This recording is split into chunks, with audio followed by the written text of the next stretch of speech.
generations, 2 showrooms, and 1 goal to make sure you leave a happy customer. This month at Brown & Wood, get a 2020 Buick Enclave and save up to $11,000 off. And as always, Brown & Wood is the home of the lifetime powertrain warranty. We're located on Greenville Boulevard next to the Convention Center, or shop us online at brownandwoodauto.com. If you are push mowing your yard using an inefficient lawn tractor, or your current zero-turn spends more time in the shop than mowing your grass, it's time you look at a Hustler zero-turn lawnmower. Residential mowers from Hustler are built like tanks and drive like sports cars. All Hustler mowers have fabricated, welded steel decks. Don't settle on cheap units with flimsy stamped decks from big box stores. Come see Ronnie's Motorsports. It will guide you to the right mower for your property and your budget. Find us at Ronnie's Motorsports, Highway 11 north of the airport in Greenville.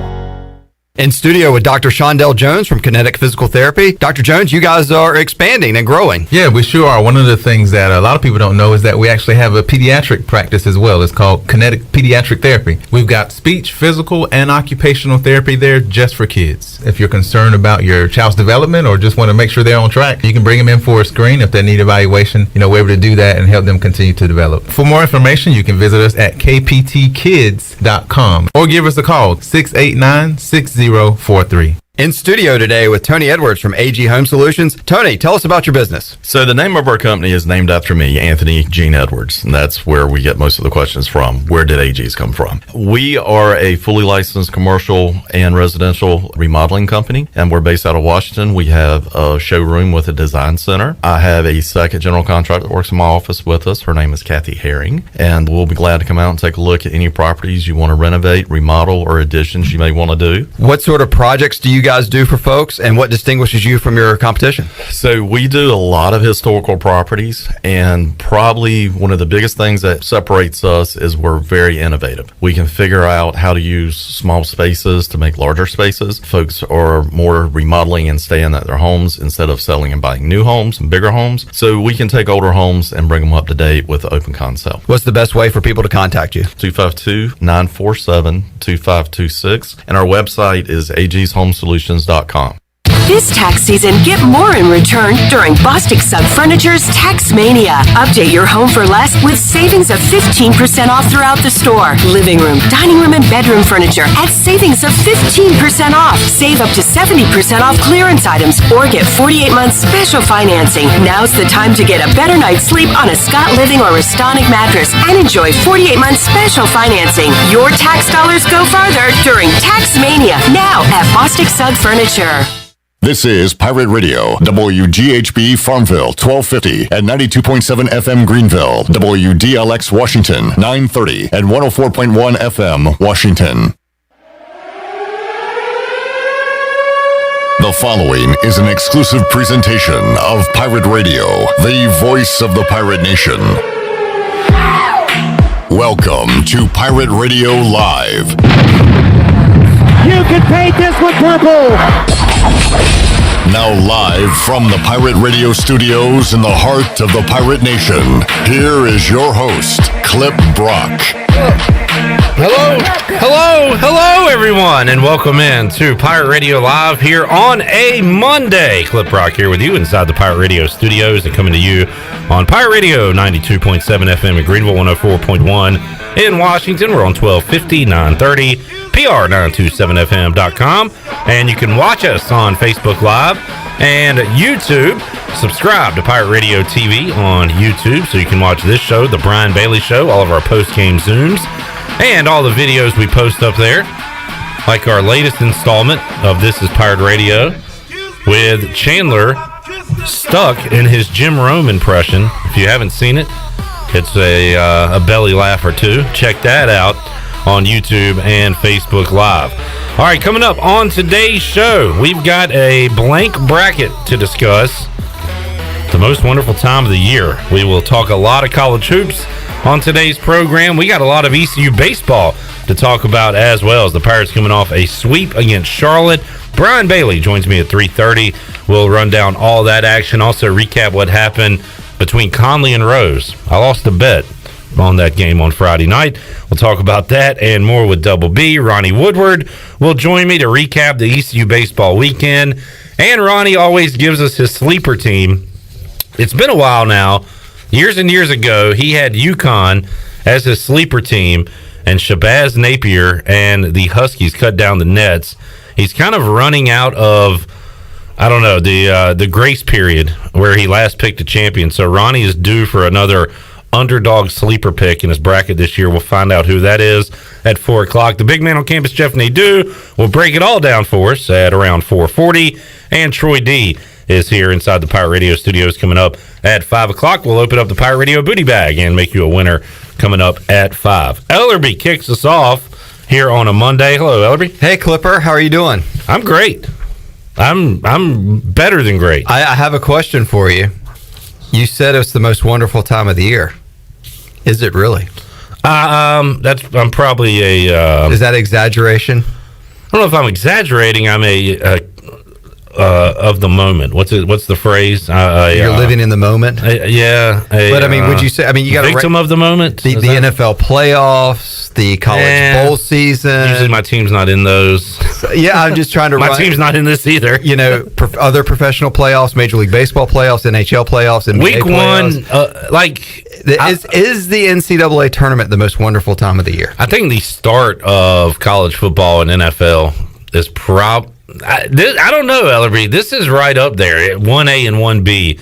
The NCAA tournament and the start of football season, to me, are the most wonderful times of the year. Coming right off Labor Day after college football opens up, and then the NFL opens up that Thursday, and then the following Sunday. That week right there, to me, is probably the most wonderful time of the year because there's so much hope and optimism among most football fans. Now, and it's a little bit different this year because we don't have one of the, if not the best day in sports, which is that first Thursday of the NCAA tournament, which has been our entire lives, Ellerbe.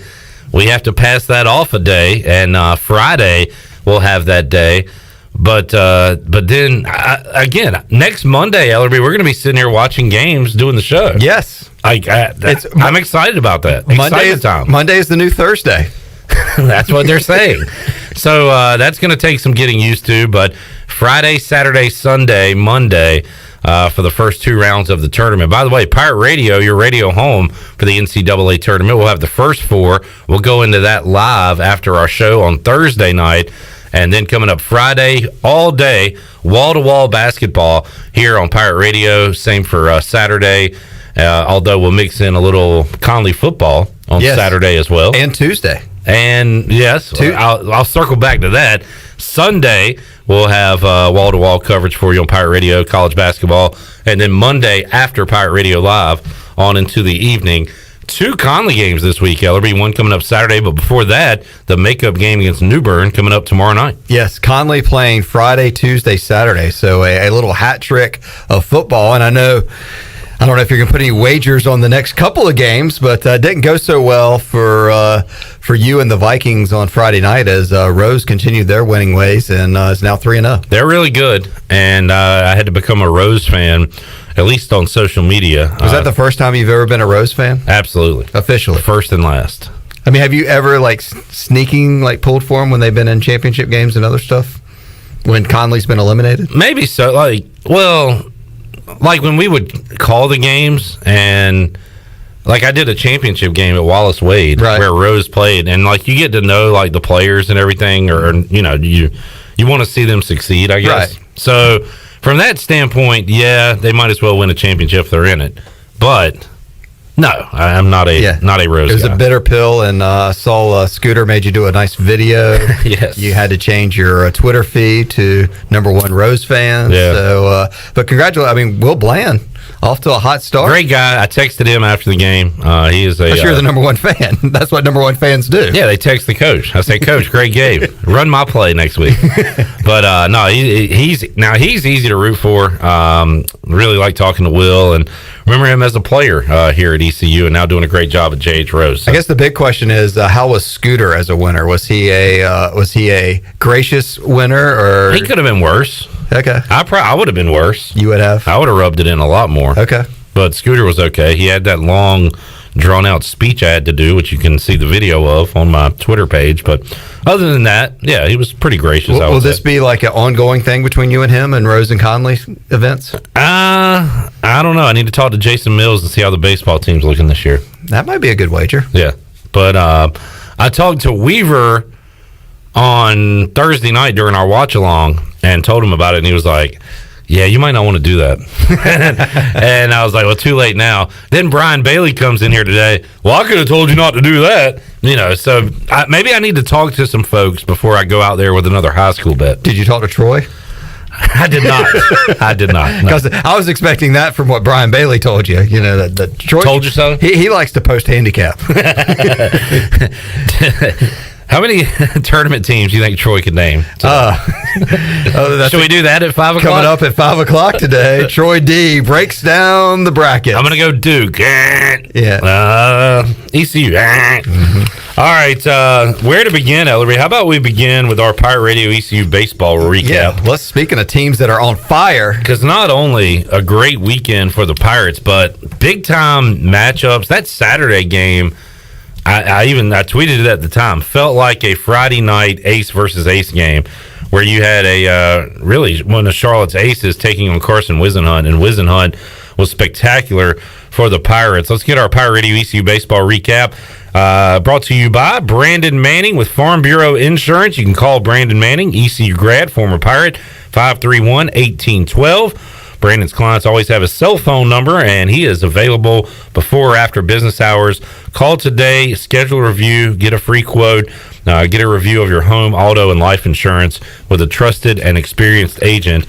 And I saw Brandon Manning from my perch at Clark LeClaire doing the PA. He's a regular. And saw him in his seats cheering on the Pirates. And, man, what a great weekend of baseball. Pirates get the sweep over the Charlotte 49ers, and did it in a lot of ways. I said this too leaving the game last night, Ellerbe. It's pretty rare to be excited about watching a baseball game because of what a team does on defense. Like, you go to see home runs, you go to see the pitcher, strike guys out. Rarely do you get enjoyment from watching a team play defense in the sport of baseball. But East Carolina, Zach Agnos on the hot corner at third, Giles is automatic at short, and Norby, for what he's done at the plate, is amazing defensively as well. They've saved a ton of runs this year just by making the routine plays and making the spectacular plays. Zach Agnos is 5-4-3 double play on Saturday, I believe. One of the best plays you'll see. It was they are doing it a lot of different ways, Ellerbe. Well, pitching and defense is what they always say is what will win you championships in baseball. And to tack on to the great defense, when you say pitching, how about Wisenhunt on Saturday has a 5-pitch inning? I mean, that's just like one of those things you talk about, like, as a baseball fan, if your team gets in and out and then gets more back at the plate, that's just awesome. I mean, that's just impressive stuff. And that young man is off to a great start this season so far. And you guys were talking about the two, Carson Wisenhunt and Connor Norby. Well, they swept the weekly awards for the AAC. That just came down probably about maybe 15, 20 minutes ago. Connor got the player of the week. He's batting .412 right now with 3 runs scored on 3 home runs, 7 runs driven in the last week. And then, of course, Carson Wisenhunt is the pitcher of the week. With 7 innings pitched and only allowing 3 hits, 2 walks while recording 10 strikeouts. So impressive stats for a really good weekend of baseball for East Carolina. Bumps them up into the top 10 and the top 25. Yeah. So and Carson Wisenhunt going deeper and deeper into games, getting better each start. It is a fantastic sign. If you are a Pirate fan. Yeah, I was, and I thought that Saturday game, I watched pretty much probably 80 to 90% of that game, and the UNC Charlotte pitcher was very good. Yeah. I mean, it was outstanding baseball of that guy just going out and getting it done, and those Charlotte guys could hit. They had some long outs to the warning track several times, but the Pirates 4-0 last week, moved to 13-2 overall, and back at it this week with 4 games, a road game at Wilmington, so we'll see how the Pirates can go down there on Wednesday, and then Illinois State coming into town for a 3-game series this weekend. Ellerbe, what does RV mean other than Ronald Vincent? I feel like I should know that. Looking at the schedule, it says at RV UNCW. I don't know. That's it's never anywhere else on there. I know. It's very strange to me. At RV? Yeah. and then says UNCW. I don't know what RV stands Maybe for. it's a typo on the ECUpirates.com. Could be. All right. Unless they're playing at, is there another park down there other than the UNC Wilmington Park? That's what I was thinking. Maybe it's a different ballpark. Maybe they're not playing at that on campus. They're playing at did they build a new minor league park down there in Wilmington? Oh, that's a good question. I don't know. .com that, Shirley. See what's going on. Maybe Ronnie Woodward will have an answer for you. I guarantee you Ronnie will, along with a great sleeper pick. So hopefully the Pirates can keep it rolling. If you keep scrolling down the schedule there, the weird thing to look at the end of March, after that UNC game at home, you start seeing 4 games against conference foes, and it's going to be pretty much doubleheaders on Fridays and mostly a game on Saturday and Sunday, sometimes a Thursday doubleheader Friday and then a Saturday. But that was just kind of weird scrolling through the schedule when you look after that last UNC game on March the 30th. Looks like it's going to be a lot of 1 and 5:30 doubleheaders on Fridays, although the Wichita State doubleheader, that's on the road, 2 and 7 o'clock. But these home doubleheaders, a 1 p.m. start time on Friday and a 5:30 for game 2. That is the slate. I think they put them on Fridays just in case there's some weather. They can push those games back to Saturday, Sunday. You go ahead and get them in. Yeah, absolutely. They certainly gives them a lot of wiggle room on Saturday. And, maybe it'll give some opportunity to some folks that I guess are working from home or still working virtually. Maybe they can scalp up those 1 o'clock game tickets and still have a nice home field advantage on Friday afternoon. And, man, for what it's allowed to be, great crowds over the weekend and loud crowds and into the game crowds. It was that game on Saturday had a feel of a big ball game and ball game, a big ball game, as Mark Lindsay would say. And I don't know, I kind of got wrapped up for a moment there, Ellerbe. Got the juices flowing a little bit. What were you doing in the press box? I was kind of a little pep in my step. Where were the juices flowing from? Just all in and out? Let's not get too into detail about my juices. All right. Well, the only thing I've been able to pull up is that the game with ECU is at Brooks Field in Wilmington, but that's I'm not. That's their field, so I don't know what the RVs. It's just bothering me. I don't like it. It's not supposed to be there. Is the game at RV's house? No. Are they traveling via RV? Are they allowing recreational vehicles? Could be. Send a text or tweet to Eric Ward. I bet you he knows. It's RV night at the ballpark. Celebrating Ronald Vincent. Maybe they're showing that movie. Isn't there a movie called RV? Maybe they're going to show that afterwards. Robin Williams. Yeah. There you go. That's what it's got to be. That's got to be it. No other explanation.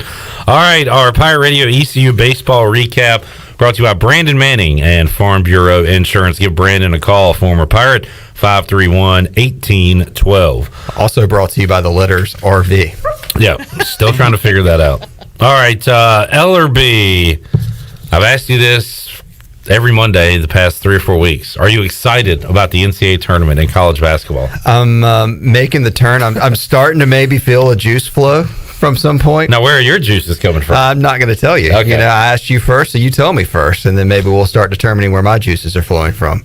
But I just looked at the bracket, and I've found an upset special, which probably won't surprise you too much. Ellerbe's upset special. Yep, undefeated Gonzaga goes down in round 2 to the 8 seed.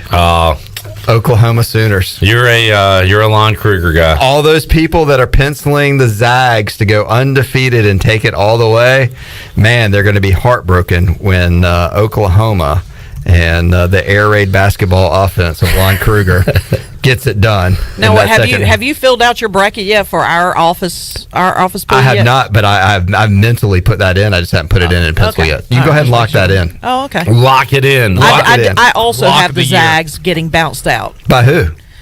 Hold on. I've got Gonzaga's not my Final Four. Oh, Virginia. Virginia. I have Iowa beating them in the Elite Eight. Shirley, are you nervous that Virginia might not even play in this thing? No. Because that would be kind of... That would suck, but, whatever. Yes. Look, this is I don't have a whole lot of skin in this game. So. As Chandler would say, brack 'em.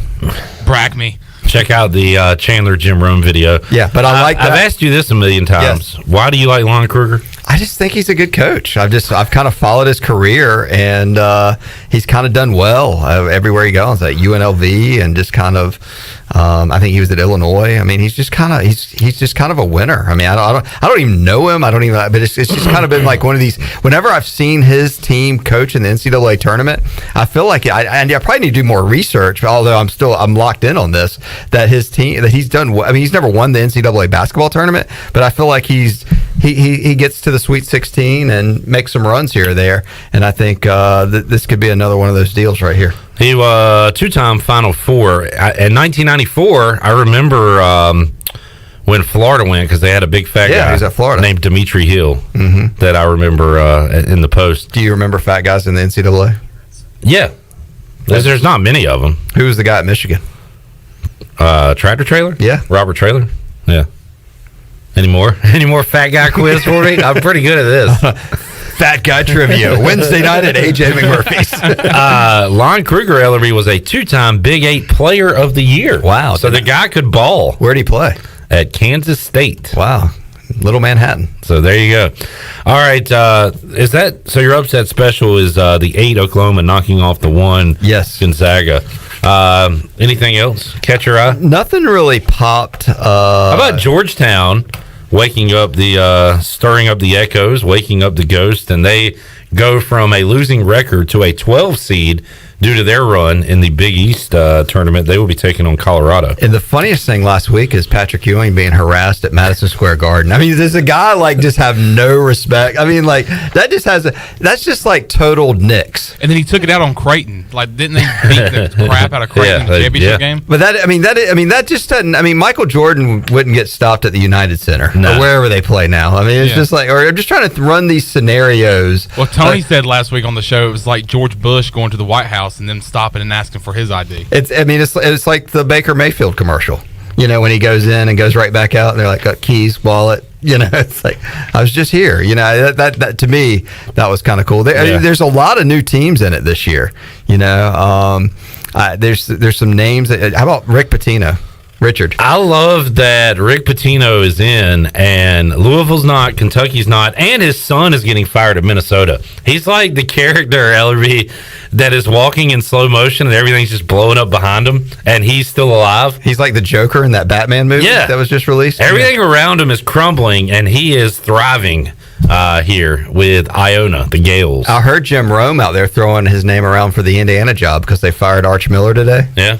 I mean, do you bring, Pitino to Bloomington, Indiana? I told Eric Ward from ECU Marketing I was going to start the Pitino to ECU chatter today on the show. Go ahead. Pitino to ECU. Is Joe Dooley not here anymore? No, they still have a coach. Oh, okay. You just wanted to bring him in as an assistant? Or, I mean, how is this working? I'm just starting chatter. Oh, okay. Just get people talking about it. Just get people talking. Hey, Shirley, did you hear that Rick Pitino might be coming to John? See? That's how it's already spreading. Yeah. Well, as far as, make sure the tables are clear. That's all I ask. Hey-o. Who's your upset there, Clipper? The Bonnie. Clipper, who's your upset? I mean, I have to take St. Bonaventure, and I'll probably take them to beat Michigan. Let's see. I kind of like Jim Rome's Gauchos. Where's that game? Who's that? UC Santa Barbara? UC Santa Barbara. Is that his school? Yes. Yeah. He's a Gaucho. I saw him talking him up over the weekend. Where is that game? Oh, against Creighton. Creighton coming off a blowout loss. They're still feeling bad, down on themselves. Give me UC Santa Barbara. All right, here's a question you can ask everybody on the show this week. 2 teams you want to win the NCAA tournament and 2 teams you don't want to win the NCAA tournament. That's a Final Four for you. 2 teams that you would be okay, 100% happy, and then 2 teams in the field that you would be like, no way. 2 teams I want to win. St. Bonaventure, and I want to see Mark Few win it. Gonzaga. That would make me. I would be happy with that. You'd be cool with that. He'd be the first undefeated team since '76 when Bobby Indiana. Knight did it. That's right. Yeah, that would be interesting. 2 teams I don't want to win. Yeah, I don't know. I don't have a lot of. You don't have a lot of hate for anybody out there? Not really. No. What about Michigan? UNC. Clemson. I'd be fine if Clemson won. Tennessee. Where's Glenn? Rick Barnes is a bad person. I don't want to see Villanova win again. They've won too many here of recent note. Purdue. Help me out. When has Michigan won one? In basketball? Yeah. I was Glenn Rice? Yeah, 1989. Was that the last time? 1989. And I was at when Pitino won in 2013. Beelines took them there, yeah. Yeah, but Louisville beat Michigan that year, so that would be interesting. So what about like UConn? You wouldn't care? I don't want them to win. So that's put them on the list. Put them on the list. Yeah. Right there. UConn, Villanova. 1989, Steve Fisher. Yeah. Glenn Rice. Well, Syracuse, Jim Boeheim. Not a Boeheim fan. So you put him on the list. So right now we got Syracuse and UConn. Yeah, at Nova. What about Georgetown? Any love for Ewing? I kind of got wrapped up in the Georgetown, Madison Square Garden, Hoya paranoia. Mm-hmm. Like, I kind of got on that story during the Big East tournament run. So I like Patrick Ewing, former Hornets assistant. I would like to see him win. How many times is that said? Patrick Ewing, former. I mean, who thinks of him as the former Hornets assistant? We do things differently on this program. We come at it from a different angle. Juices are flowing, different angles. Who's Patrick Ewing? What about good, Chandler? What about Villanova? I've said at least 8 times I don't want to see them win again. You did? Yes, I keep adding him to the list, and you keep ignoring me. Maybe I'm sorry. Did I say Georgia Tech? Do you like Pastner? I got a thing with Pastner. You don't like him? I don't know, man. Something about him. A little slimy. He's always on the court. Didn't you, Chandler, say you saw him on the court? Was it you? Yeah, I tweeted it out on whenever the championship Dude is always on the court. Now he's got that big face shield. I don't like Pastner There was plenty of times where I thought the guys coming up the court that were running like baseline or on the sideline, I thought they were going to run into him. He's on the damn court all the time. Yeah. What if Georgia Tech was playing Iona in the finals? Who would you pull for? Pastner. What if Daryl LeBerry was still on that staff? Then I would pull for him. If Daryl LeBerry was on any staff, you could overcome that. I could, yes. You need to get Daryl on. Check in where. Where are they now? Get his brackets. I think he got into trouble. Yeah. What about UNCG? You a fan? Wes Miller. Yeah, in-state school. I'll pull for Wes Miller. That's fine. I kind of like. I'd like to see Florida State make a run, but they are so inconsistent. They should be a 2 or no 1 or 2 seed. They should have won more games. You think Houston's going to do anything in the tournament? I don't love Houston, but man, the way they played in the championship, albeit it was against Cincinnati, I just don't know if they have the offensive firepower. But so Illinois has the big dude. Like, who in that bracket scares you? I mean, I think Houston can make a little run here. Maybe Huggy Bear has something to say about that. Is it just me, or do you still feel like the first 4 are like outsiders in this whole thing? I mean, they're outsiders. Have you gotten used to the first 4 concept, or is it still kind of yes, because one of those teams wins every year. Like, wins a game and then goes on to win and advance to the round of 32, Sweet 16. I kind of hope it's App this year. I mean, it'd be kind of I don't think they're going to win their second round game. You don't? I do not. Who would they play? Yeah, they're 16. Gonzaga. Yeah. Well, that would take away my upset of Oklahoma if they had to beat Appalachian instead of Gonzaga. I do like the matchups. Like, Drake has been great all year. Wichita State played their way in, and then you kind of got a blue blood showdown in the other game, Ellerbe, with Michigan State and UCLA. Maybe it'll make those things more interesting on Thursday. Yeah, I don't find those games interesting, but those teams you need to take note of because, again, they seemingly win every year. Mm-hmm. They go on a little run. So madness begins, Clip Rock. Breaking down the bracket. Get your brackets filled out. I know Wes Hines got his in first around here. Has Kentucky and Duke in the finals. Shirley, grab Wes's bracket real quick. Let's. Who's he got? He had an interesting championship matchup. He did have Gonzaga winning it all. Yeah. I wonder if Wes knows where Gonzaga is. No chance. He did his on the internet. He does have Gonzaga winning the championship. Who do you have him beating? It was Clemson. Yeah. Now, is he think this is football? Or maybe he thinks. He's got quite a few upset picks. He's got Iona beating Alabama. He's a Patino guy. He has let's see, I'm just kind of glancing over here. Syracuse beating San Diego State. Liberty beating Oklahoma State. He has St. Bonaventure in the Elite Eight. Yep, he does. I don't like our chances. But his final 4 is Gonzaga, Texas Tech, Texas, and Clemson. and Gonzaga taking it all. You could do this at Sports Trivia on Wednesday clip. Like you could say, where is Iona? Where is Creighton? Where is Drake? Yep. There's a lot of schools out here that like Drexel. There's a lot of folks in here for Philly. I don't know where Drake is. There's a lot of schools on here. Even like Winthrop is kind of a good trivia question for folks out there. South Carolina. Rock Hill, Yeah. South Carolina. But Who else filled out a bracket today? Drake is in Iowa. Okay. Did you fill out a bracket? I did. You've It's got sitting yours right here. folks, you got to I follow. wonder if this is Glenn. It's a real simple process that we have. It's free to enter, but you got to put. First rule is put your name on Put it. your name on the top. Because I can't give you points if I don't know whose Right. bracket it is. One thing I do, Ellerbe, at trivia during tournament I time think this might is be Glenn's. bring in, like, say, a 2017 bracket blank and have people fill it out, and you get points. If you get it right. Like, for every game you get right. Like, what do you remember from the 2017 That's tournament? pretty good. So most of the time, you kind of start with the champion and work your way out, you know? You should take in 2020 brackets and see how people do. Not funny. Give Troy a rim shot, Charlie. Hold on. No, it's fine. I walked away. It's a classic delayed Troy rim shot. Oh, Yes. yeah, you mean this one? Okay. Which, by the way, I heard somebody on a sports show say the first time they're making the tournament since 2019. Like, no kidding. Well, nobody made the tournament last Like, year. Duh. why have that qualifier? Yeah, like no one's been struggling since 1993. How's Hunter's bracket going to look this year, Ellerbe? He's excited about doing. I'm taking Yeah. a blank bracket home tonight, and he is fired. He asked me. He said, "Are y'all doing the Pirate Radio pool this year?" And I said, "Yes." He goes, "Good. I'm in." And he will beat us all. I got home from Well, baseball I don't know. yesterday. He's got to go up against Bryce and Tyler, and Bryce Yeah. Bryce Did you hear made that a trivia run show last the other year, day? What'd you say? or a couple of years ago. There was a lot going Oh, on sorry. in Sorry. the other room. Did you hear the trivia with the Twins versus Troy D? Yes. Yeah, that went well. We need to get a Hunter versus Jonathan matchup. We can arrange that. Did you hear how well Troy did? I knew how well Troy was going to do. I mean, that was like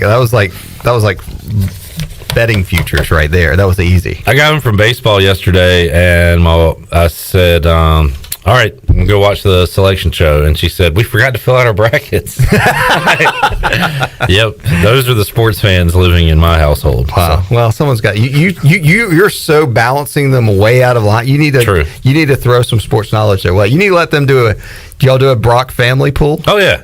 Okay. We fill out one every year. Nice. All right, Ellerbe, enjoyed it, man. Yeah, I will see you here next Monday. You know what we're going to be doing next Monday? Watching basketball? That's right. And also next Monday will be 1 weekend. We didn't even mention ECU football. Spring football starts today. So much is going on that you're right. We'll have that to talk about the remainder of the week.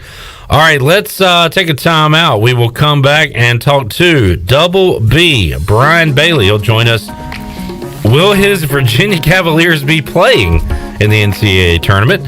Ellerbe referenced that earlier. We'll talk about that with Wahoo fan Brian Bailey and more when we return after this.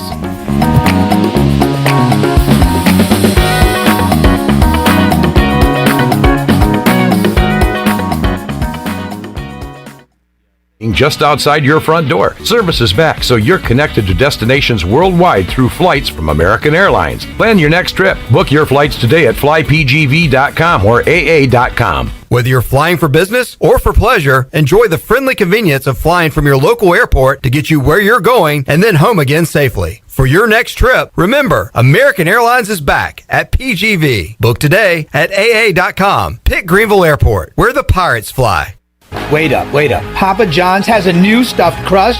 Oh, we did it. All our tweets, DMs, and carrier pigeons worked. This ain't just stuffed crust. This is Papa John's crust. Stuffed. Hey, Pirate fans, order the new Epic Stuffed Crust One-Topping Pizza for only $12. The new Epic Stuffed Crust Pizza is the MVP move for game day or any day. Place your order online at papajohns.com and sign up for Papa Rewards. Papa John's, the official pizza of the ECU Pirates. You know texting while driving is dangerous. That's not new information. Yet most people admit to doing it anyway.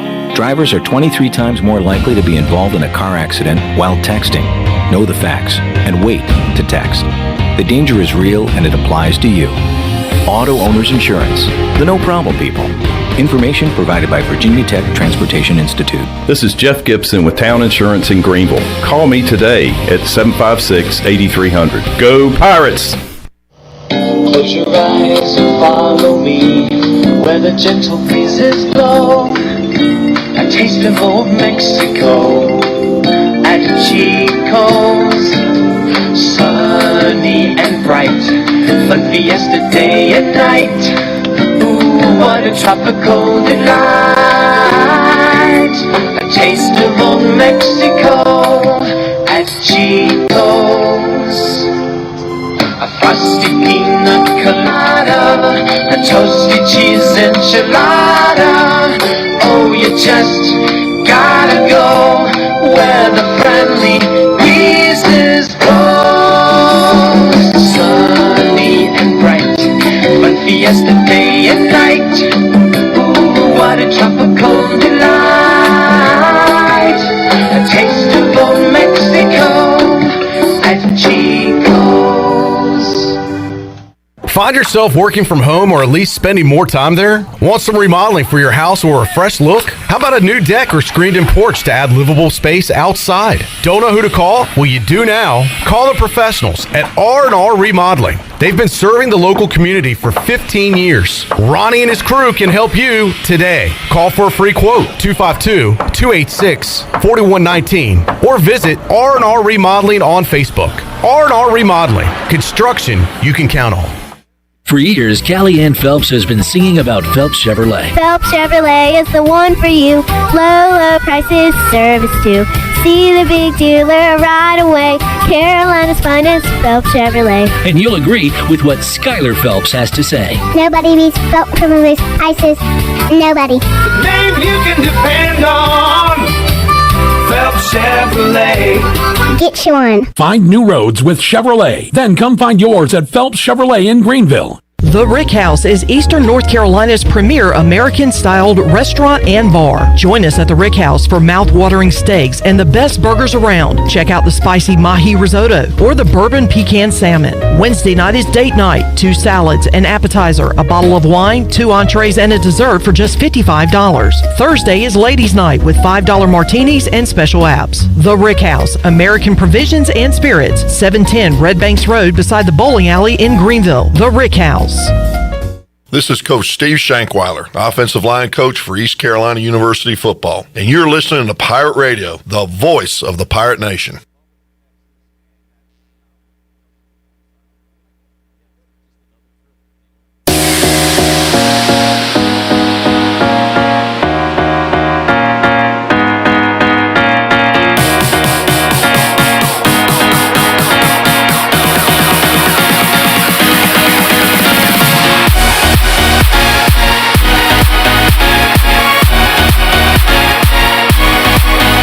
You're listening to Hour 1 of Pirate Radio Live. Now, back to the show. Welcome back. Tommy's Express Car Wash. Come experience the difference at Tommy's. Now open at the corner of Greenville Boulevard and Red Banks Road.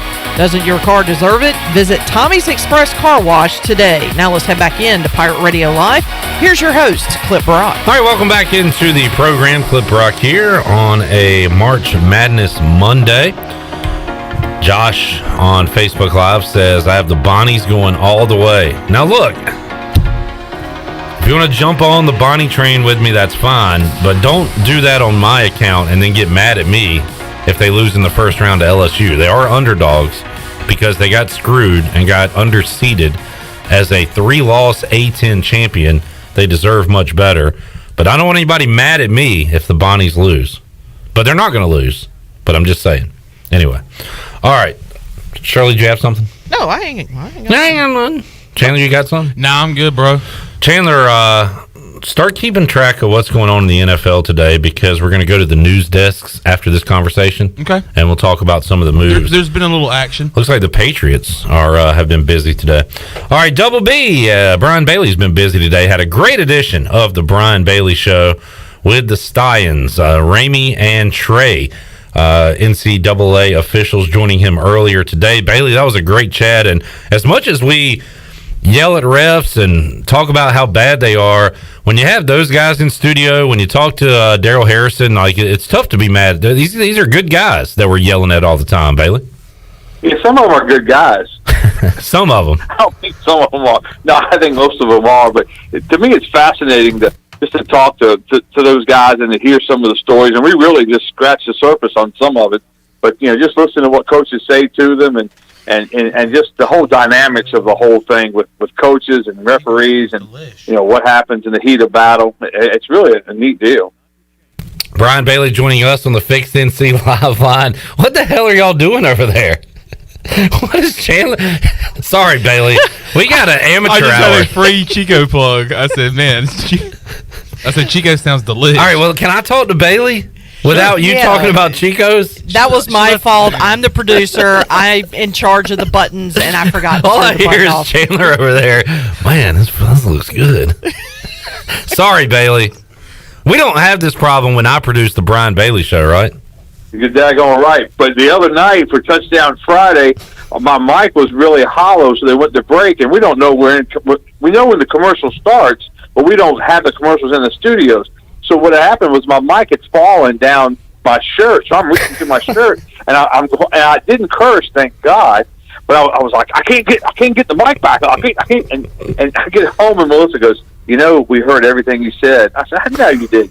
You couldn't get your mic out of your shirt? I said, yeah, you did hear it, didn't you? That's awesome. Shirley likes watching news bloopers, and we enjoy those. We like to make our own at times, too. So that's what we do around here.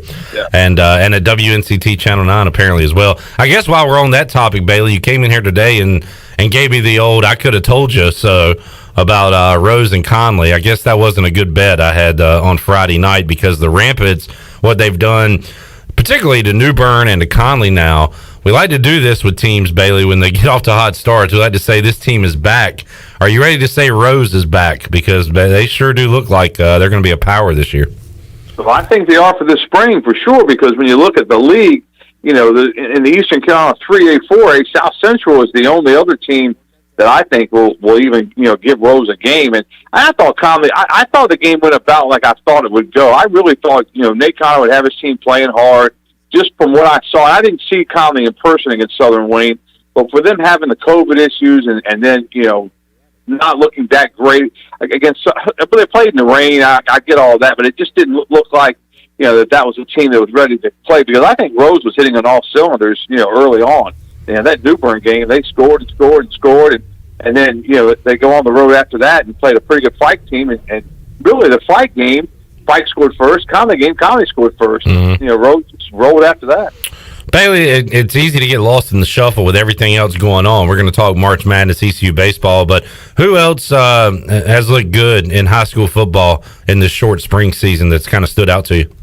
I think Havelock is really, I think they're, head and shoulders above everyone else right now. They're number one in our Touchdown Friday top 9. And, when you go on the road like they did last week to Wallace Rose Hill and just, have your way with a Bulldog program that's very proud and usually very, very good. So you knew that they were, playing some great football. They won big this week. They won big the first week. They went up to Elizabeth City and beat Northeastern. And even though Northeastern's a 2A school, Havelock's 3A, but still, Northeastern's really, really good. And Havelock had their way in that game too. So I think Havelock's really, really good. Tarboro is going to, be a force on that level, and they're going to go a long way in the playoffs coming up. I think Rose looks good. I don't know what will happen to Rose when they get into the postseason, but they're going to be around for a while at the very least. They've got it going. They've got some really good players on that team, and they're playing really good football. Bailey, we're getting ready for some Touchdown Tuesday here on Pirate Radio. D.H. Conley football coming your way Tuesday at 6 o'clock as the Vikings take on the New Bern Bears in a rescheduled game. Conley will then turn around and play on Saturday. So there's another wrinkle with your Touchdown Friday, Bailey, is when these games are being played, and you've already had some Thursday nighters. You're going to have a Tuesday nighter, Saturday. They're going to hit every day of the week here soon. Yeah, and we just got out of a meeting. We're trying to decide what we're going to do as far as Friday night goes, because we don't go on the air until probably between 12 a.m. and 12:30 a.m. All right. It could be more than that because of the tournament. Yeah. In years past, some years we've taped a newscast early, and some years we just haven't run a newscast. We've just, it depends on what's going on. And they came to me and said, hey, what's Touchdown Friday look like? And I just gave them the same scenario. I said, we got, this big game for us is being played on Saturday. This other big game for us is being played on Saturday. So, we've got a kind of a week Friday as far as that goes. So we're still trying to decide if we're going to do our show this week or maybe take the week off and just watch basketball, which I'm for either way. I mean, I love doing the show. Yeah. But if we want to take off and watch basketball, I'm all for that too. We will be doing that here on Friday. We'll get our annual day off for the NCAA tournament. We'll have wall-to-wall coverage, noon till after midnight, coming up here on Pirate Radio on Friday. We will be here next Monday while there will be wall-to-wall basketball going on. And Bailey, no Brian Bailey show coming up next Monday, but we're going to have the Brian Bailey show on a special Tuesday. I guess, will that be your second chance with the Sweet 16 show? That'll be the second chance with the Sweet 16. All right. That'll looking forward to that coming up next week. Bailey, how about a great weekend of baseball out at Clark LeClaire Stadium? Pirates sweeping the Charlotte 49ers. Got some great pitching, and mentioned it in the first segment, and we'll be mentioning it throughout the show, throughout the week. The defense that ECU's playing this year has been phenomenal, and they continue their red-hot start. Yeah, they're just fun to watch. I mean, when you get into a game and it's a close game, and you really have this feeling that they're going to figure out a way to get a win. And, when you sweep a team, that's so big in college baseball. And just the way they were able to do it with, the 3-1 game Saturday, I think it was 3-1. This Sunday was 3-1. I mean, these are tight games where every pitch counts late. But this weekend was just so good to see people at the ballpark again, and to hear some of the sounds of the ballpark, and the weather was nice, and you really kind of took a look around and said, hey, maybe we are getting closer to getting back to normal. But it was a lot of fun. Cliff, he preaches that look, just don't beat ourselves. He recruits good enough players to win at any level. Yeah. In the country. They can play with anybody in the country if they don't beat themselves. And this is a team that has taken that on. And I don't think we've seen the best Pirate baseball yet. I think they're going to hit the ball a lot better later on in the season if they continue to pitch it well. I mean, this could be a really, really, we say this could be the team, but obviously I think this is a team that's going to be in the postseason somewhere, and we're hoping that this will be a team that hosts a regional, and we're really hoping this is a team that can host a super regional. But we got a lot of work to do before that. Pirates got UNCW coming up this midweek, and then we'll take on Illinois State for another Friday, Saturday, Sunday triple header. Early start time on Sunday, I just noticed, 11:30 a.m. Start time to that game. So I need to set my alarm so I'm there on time on Sunday at Clark LeClaire Stadium. Bailey, what's your feeling right now on your Wahoos? So Virginia has to exit the ACC tournament due to COVID issues, and now, of course, they are slated to play in the NCAA tournament, and their first-round matchup is Ohio. What's the word out of Charlottesville about their availability? Is everything going to be okay for them to play? The thing about Virginia basketball is that it's always been very tight-lipped and tight-knit as far as what they do and what gets out there. So I haven't seen a whole lot as far as, who has COVID, who's contact traced. I do know Virginia won't go to Indiana, I think, until Thursday at the earliest. So they're trying to wait things out. The first deal, I think, was Saturday night after at 11 p.m. to see if they were going to, be eligible to play in the tournament. They had enough healthy bodies that would be around as of right then, and they passed that test. So I think the next one is Tuesday at some point. So as long as they get through that, and the NCAA said, you have 5 healthy bodies you can play? Yeah. Well, I hope they're the 5 right ones. Have you gone through your bracket yet, Bailey, and you got any upsets for us or any proclamations for this year's tournament? No, I'm really, and I hate when I don't go out on a limb at least a little bit, but I really think this is Gonzaga's tournament to lose. Yeah. I really kind of hope for Mark Few, because I think he's an outstanding coach. I think that he has a great program, and it's kind of like, with Virginia the year, that they finally they won it after coming off the 116 loss, which was the embarrassment of all embarrassments, but they were able to turn that into, a national championship. With Few, he's had Gonzaga teams that were really, really highly regarded that just didn't make it through the tournament. Making it through the tournament, you got to have a lot of talent, and you got to have some luck. And I've said this a number of times. When you look at Virginia's run, they had a lot of luck, but you got to have at least a little bit. You're going to have one tough game that you got to get through that with a little luck, and then go from there. But when you look at that bracket that they're in. Speaking of Virginia, they would play them in the Sweet 16 if everything holds, and Gonzaga just crushed Virginia earlier in the year. Now, I think Tony Bennett's a good enough coach that he'll have a different game plan, and they'll play them tougher, but I don't see, them beating Gonzaga, and I think Gonzaga has a nice run to the Final Four.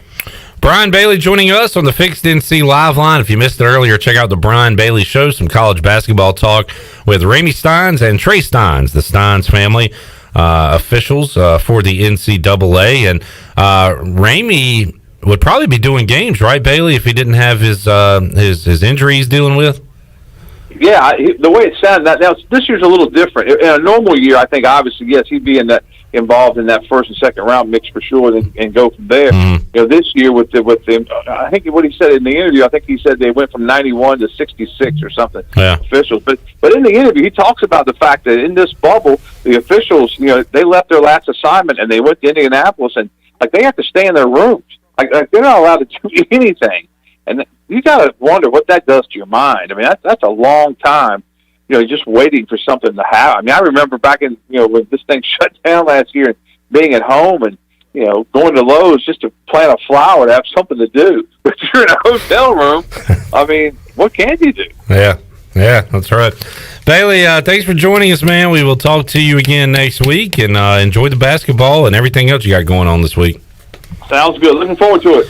There he is, Double B, Brian Bailey. Check out the Brian Bailey Show coming up tonight at 6 o'clock right here on Pirate Radio, and it is available on YouTube and Facebook Live right now. All right, we'll take a timeout, come back, check out the Shirley Rhodes and Chandler Honeycutt news desks, and talk a little NFL, see what else is going on in the world of sports. Wrap up Hour 1 when we return on Pirate Radio Live. We're back with you after this.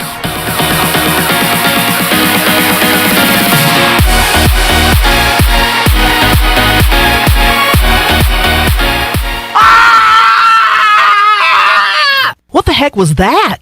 That was Chuck again from Naughty Dog. He loves to run around town screaming when there's a new beer release. This week he's super excited because St. Patrick's Day is on Wednesday, and Naughty Dog is releasing their new Irish Eyes Dry Stout and the Hell Camp Irish Red Ale. Plus on St. Patrick's Day there'll be Uncle Fred's Food Truck, ice cold green beer, and plenty of indoor and outdoor space for everyone to celebrate. Go to Naughty Dog Brewing Company on Main Street in downtown Winterville, and be sure to follow Naughty Dog on Facebook and Instagram.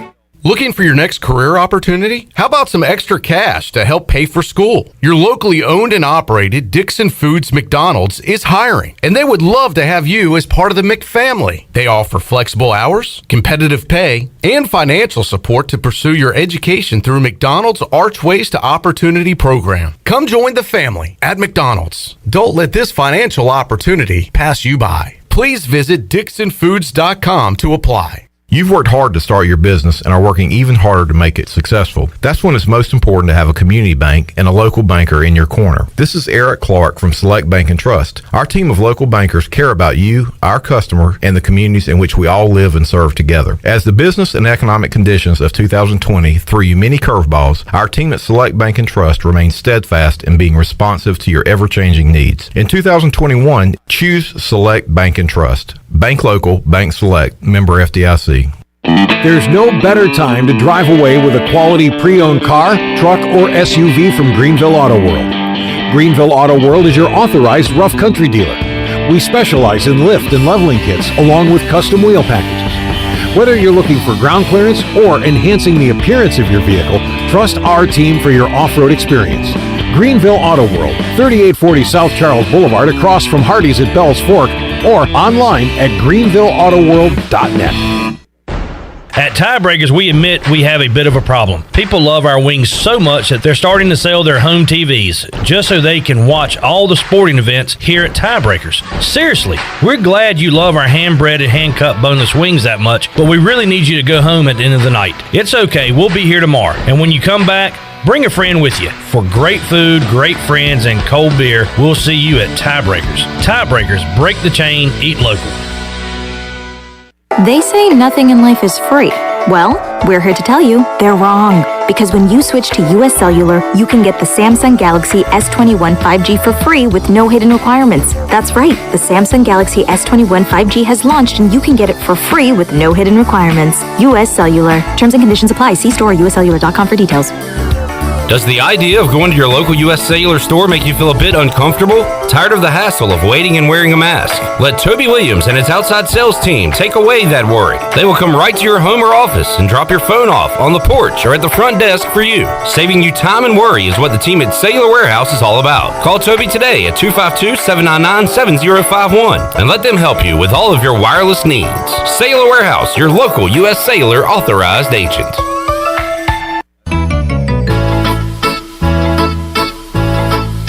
The best place for delicious food and great prices is Familia.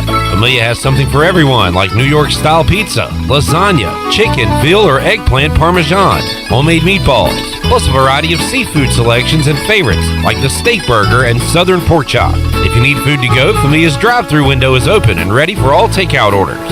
Familia, Fire Tower Road near Pitt Community College, and FamiliaNC.com. This is ECU assistant football coach Roy Tesh, and you're listening to Pirate Radio, the voice of the Pirate Nation.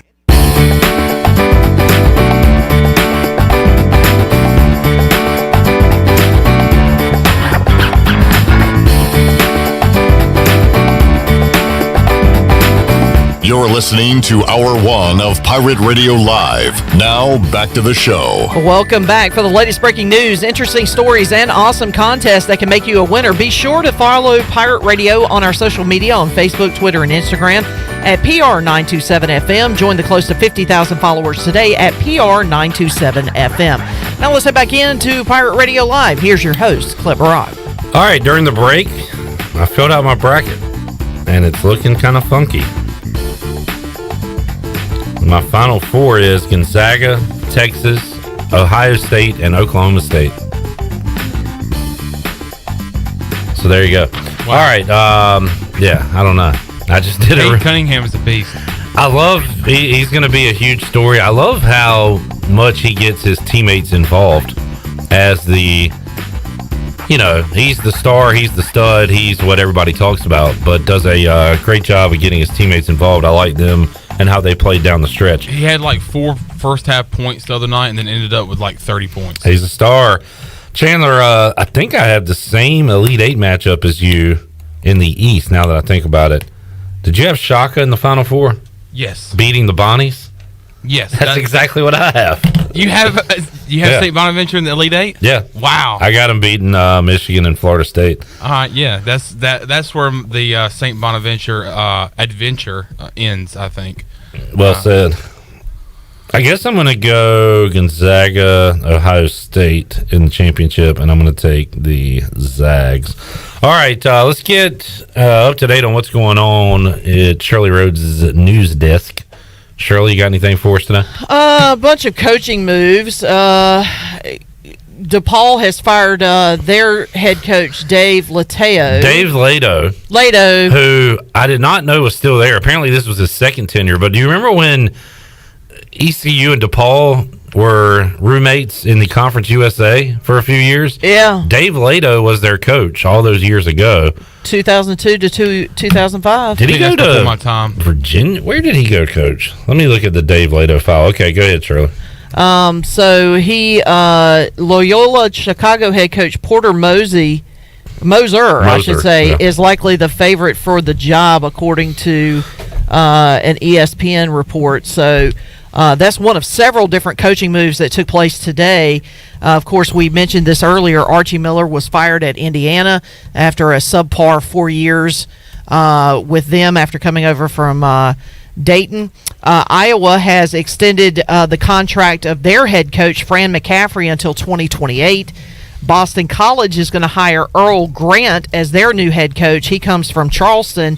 And Penn State is expected to be hiring Purdue assistant coach Micah Shrewsbury as their new head coach. So those are the different head coaches that have kind of been shifting around ahead of the tournament. And there was one announcement from the ACC that came out earlier today after the ACC met It was a unanimous decision to eliminate its intra-conference transfer rule. And basically that rule used to be that student athletes without a degree would have to sit out a year if they transfer to a school that was within the conference. Now that is eliminated, so they can play. They're eligible immediately if they transfer to a school within the ACC. All right, interesting. Chandler, how about NFL-wise? What's going on? Free agency is among us, and the Carolina Panthers have kind of put their toe in the water today with free agency. I know David Tepper and Matt Rule have talked about wanting to kind of restructure and kind of improve this offensive line, and that's exactly what the Panthers did today. They signed Cam Irving to a 2-year deal, I believe. Let's see. I think it's $10 million is what the contract is worth. And I think $8 million of that is guaranteed. So he's coming from the Kansas City Chiefs. Also, I believe that I saw that we signed former Jets offensive lineman Pat Elflein. Also, I think started his career with the Minnesota Vikings. That was, I think, for 3 years, as I have already lost the tweet. But I was Adam Schefter, of course. I have lost the tweet. Adam Schefter is a busy man today, by the way. He has so many tweets. But also... so that's in the what's going on in Panthers world today. So kind of beefing up the offensive line with Pat Elflein and also with Cam Irving. I think we might see some more in the coming days. Kind of curious of what the next move is for the Panthers. Also, Cam Newton has a new target in Jonnu Smith, the tight end from the Tennessee Titans. He was good for the Titans. So, and then also another big move for the Patriots is they add Matt Judon from the Ravens to their defensive side of the ball. Saw some notes, and it's not news yet, just kind of speculation, but it's looking more like Juju is indeed going to be a free agent and not return to the Steelers. Yeah.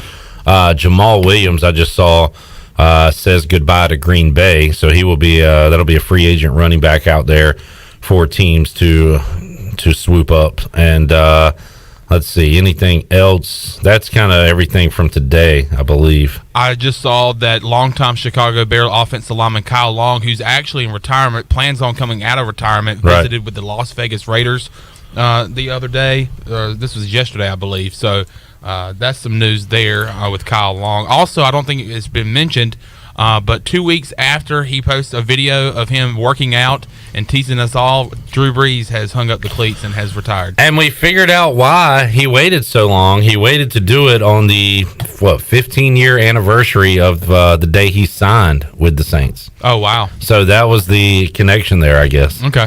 And so he waited till that day. What a teaser, though, putting up a video of him pushing a sled. Come on, man. Yeah. Hey, maybe the guy's just working out. And I am going to just completely ignore these Mitchell Trubisky to Washington statements. Oh, boy. So you've had, in the past month, you've had Teddy Bridgewater possibly going to Washington. Now you have Mitchell Trubisky, like the two biggest clowns in the quarterback world in the NFL. John Keim, ESPN reporter, covers Washington, put out a quote from Ron Rivera. This is what he said about Mitchell Trubisky in 2017. Oh, gosh. I love watching guys that either get on their teammates when they're not doing it or take accountability when they make a mistake. You saw that with him. We think the young man has got what it takes. We are big fans here, end quote. Couple that with Rivera's love for Kyle Allen, and I'm starting to think Ron Rivera cannot evaluate quarterbacks, and we need somebody else in Washington that Kyle can. Allen and Taylor Heineke are both former quarterbacks for Ron Rivera in Carolina, and both started in the year that Cam Newton was not able to go. I don't know what he was watching.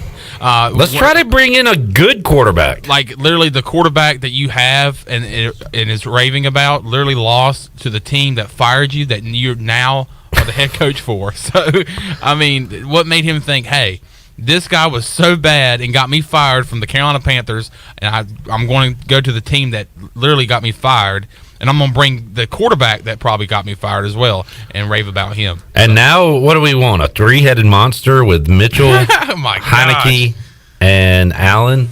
Look. Gross.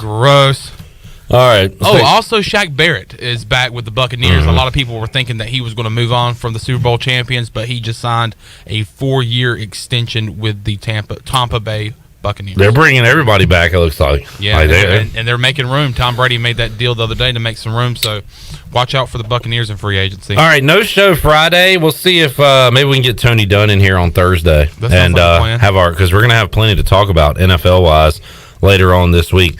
All right, we'll take a timeout. Ronnie Woodward is ready to go. He'll join us in the Pirate Radio studios. We will recap the ECU baseball weekend.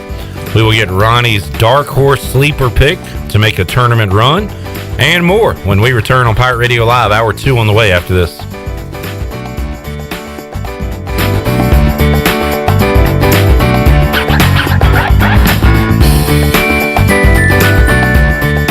White Claw Hard Seltzer, a wave of refreshment. Crafted using our unique Brew Pure process. Made pure. Nothing tastes like White Claw Hard Seltzer.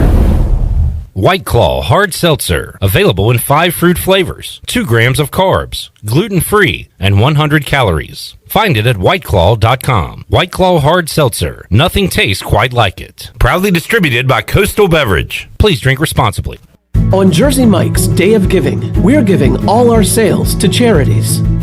Order a sub on Wednesday, March 31st to support a great cause and get free delivery with our app. Jersey Mike's. Be a sub above. If you can make a difference, you should. At Jersey Mike's, it's this simple philosophy that spurs us to celebrate our month of giving. This March, enjoy a sub and donate to a great local cause. Jersey Mike's. Be a sub above.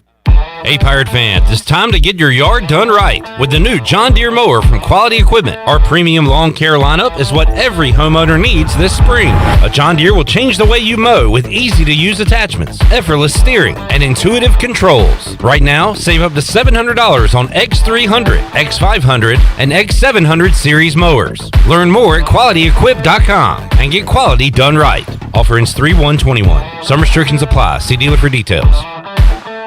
Did you know you can help prevent natural gas emergencies? Whether you're planting a tree, putting up a fence, landscaping, or starting an excavation project, Greenville Utilities strongly encourages you to follow the law and call NC 811. Even minor contact with a natural gas pipeline could cause a natural gas emergency. Before digging or excavation of any kind, North Carolina law requires you call NC 811. Please call at least 3 full working days in advance so all utility lines can be professionally marked prior to digging. Stay safe, avoid damages, and call 811 before you dig. For the latest from the world of golf, tune in every Saturday morning from 8 to 10 for the Golf Shop Radio Show, presented by GolfKnickers.com, the world's leader in traditional golf apparel. Hosts Mark Greenhelge and Matt Blanchard talk golf from tee to green and everything in between. If you like golf, you're going to love Golf Shop Radio. Before you tee up, drop on in. Welcome to the Golf Shop. Every team knows that the 2-point play can be a winning move. That's why I'm here. State Farm agent Timothy Sawyer and my team are here to help you go for 2 by combining your home and auto insurance. It's a great call that saves you time and money. So go for the win and score some savings by combining your home and auto. It's just another way we're here to help life go right. Call me, Timothy Sawyer, at 493-0002 today. Warren's Hot Dog Pizza, homemade lemonade. Hey Pirate Nation, Warren's Hot Dogs 2 locations are open for business in Greenville and Chocowinity. Both locations have drive-through windows, so stop by today for hot dogs, pizzas, subs, apple and peach turnovers, homemade lemonade, and breakfast in Chocowinity, featuring homemade cheese, ham, and chicken biscuits, plus sausage dogs and more. Warren's in Greenville across from Ron Ayers Motorsports and in Chocowinity next to the fire department. Warren's Hot Dogs. Want some? Get some. Hi, I'm Annalie Newhoff. And I'm Rob Campbell. And we are with CopyPro. We have been locally owned and operated here in Eastern North Carolina for almost 50 years. CopyPro is the leader in office technology. Does your business struggle with keeping printing costs low or producing professional documents? Here at CopyPro, total customer satisfaction is our #1 priority. We have a variety of solutions to help reduce your printing expenses and make your business more productive. Call us today at 1-800-682-6558 or online at copypro.net. CopyPro, we are the professional office systems people. This is Pirate Radio, WGHB Farmville, W224EI Greenville, WDLX Washington, and W281CH Washington.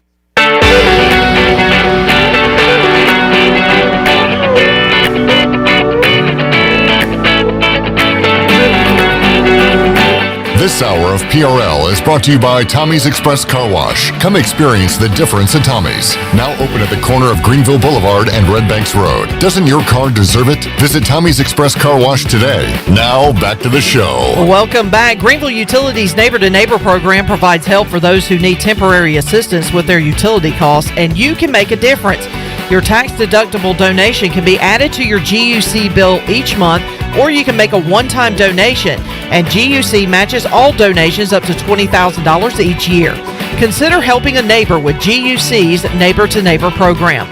Now let's head back into Pirate Radio Live. Here's your host, Clip Brock. All right, hour 2 of Pirate Radio Live here on a Monday.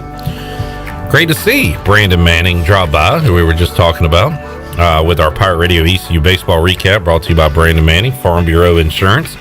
Talked to him during the break, talking a little ECU baseball, and Ronnie, what a weekend it was, that being Ronnie Woodward here, and that being Clark LeClaire Stadium, which was the site of another sweep for ECU, this time over Charlotte. And Ronnie, where to begin? The pitching performances, the power hitting of the Pirates, or you want to go with the defense, which has just been stellar. A lot of different ways. You could almost call it a buffet, Ronnie, like Tyler Feldman would. Like Ryan's? Yes. I would go with Ryan's. Big fan of Ryan's. Big fan of Ryan's. I was as well. Day. Yeah. I agree. I don't know. What is this team's strength, Ronnie? Because they do everything so well. Do they have something they do better than other areas? Yeah, I mean, it's I don't know. That's a good question. I don't think I have an answer, I guess. But I think the bullpen still has been consistent. I think, when you look at Colmore, Bridges, Mayhew, Gavin Williams has now been a bullpen guy. It's obvious they're trying to extend him and stretch him out. Certainly when you get to the 4-game AAC weekends, I imagine he's going to be a starter at some point, if not before then.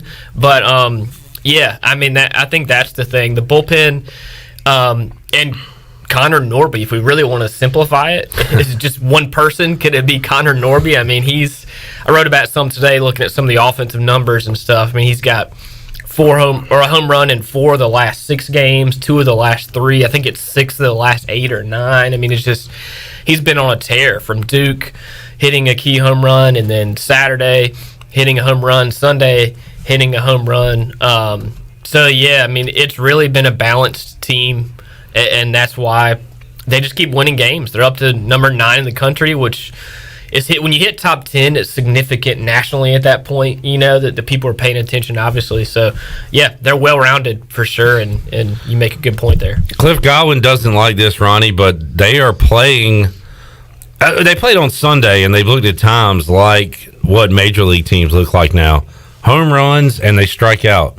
They had 2 solo home runs yesterday, struck out 12 times. Cliff Godwin said post-game that's not what he wants a ECU hitting team to be.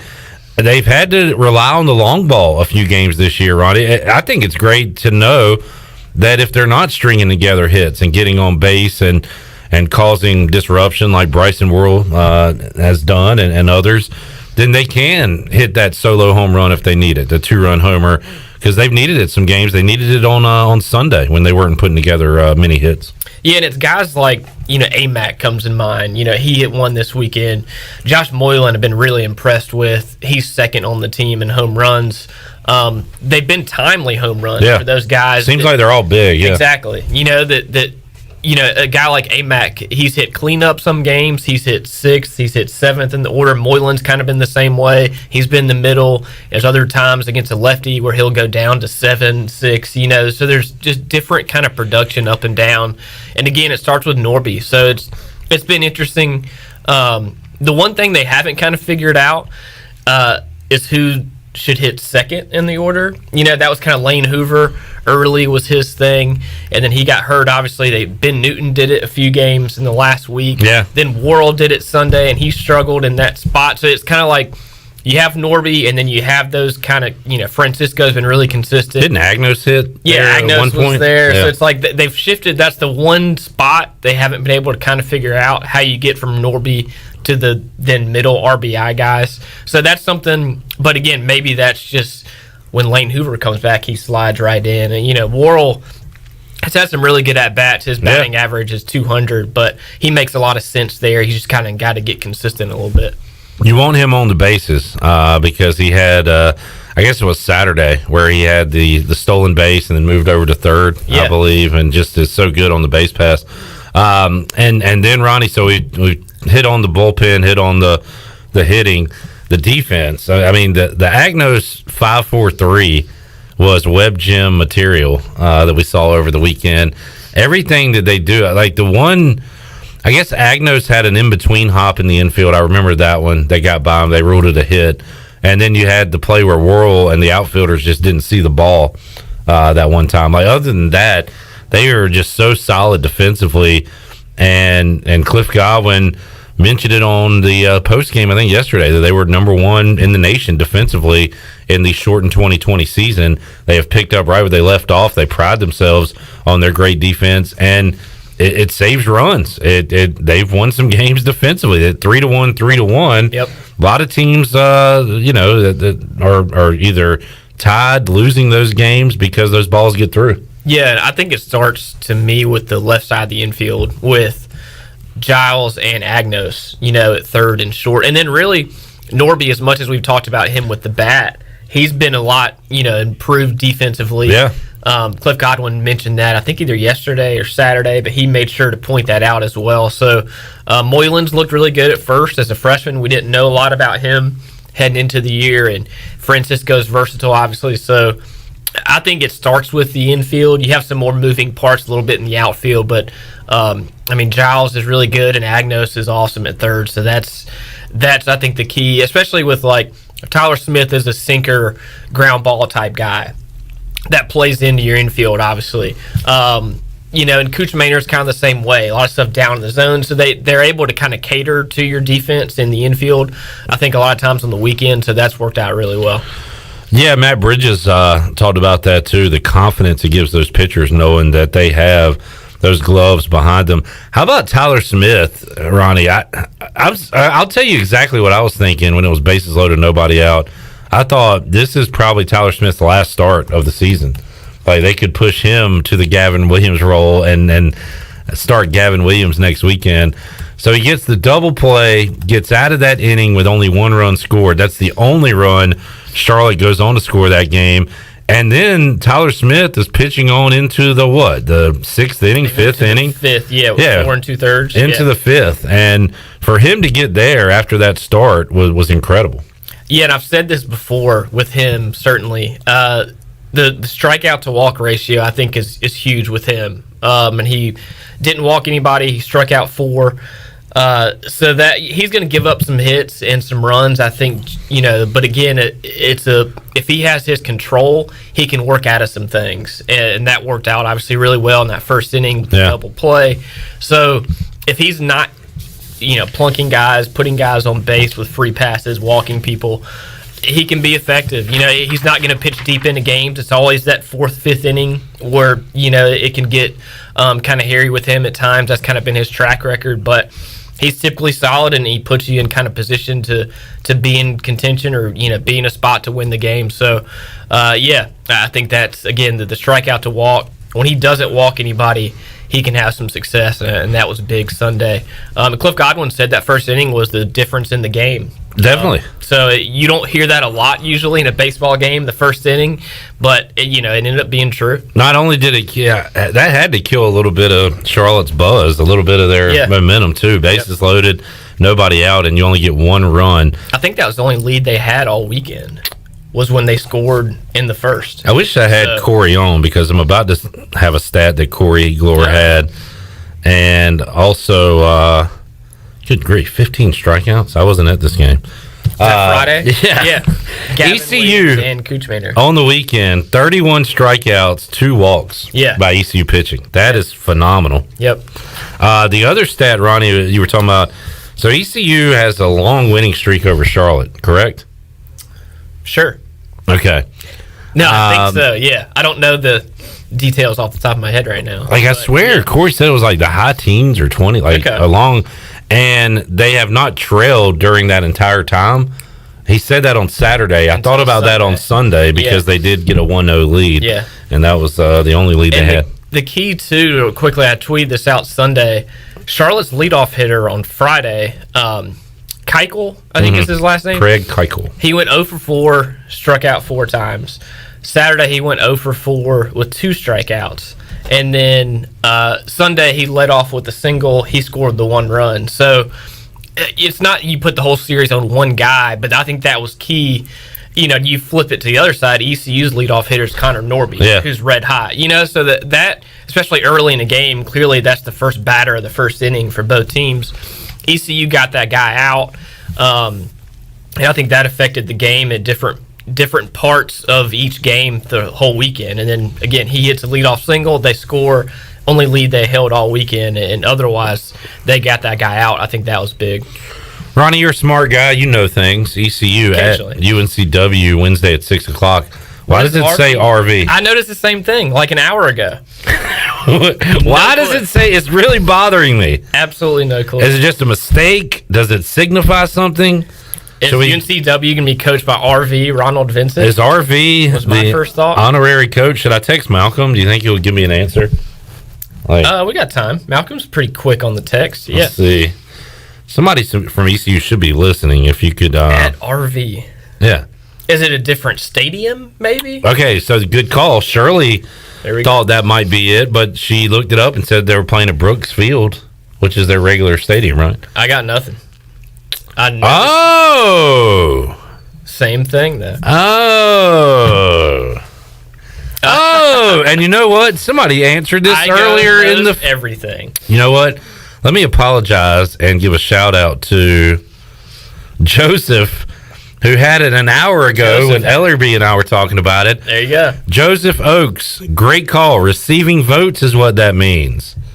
Stephen Igo just group texted Ronnie and I. Receiving votes. Shirley, Chandler, we got the answer. It took us over an hour.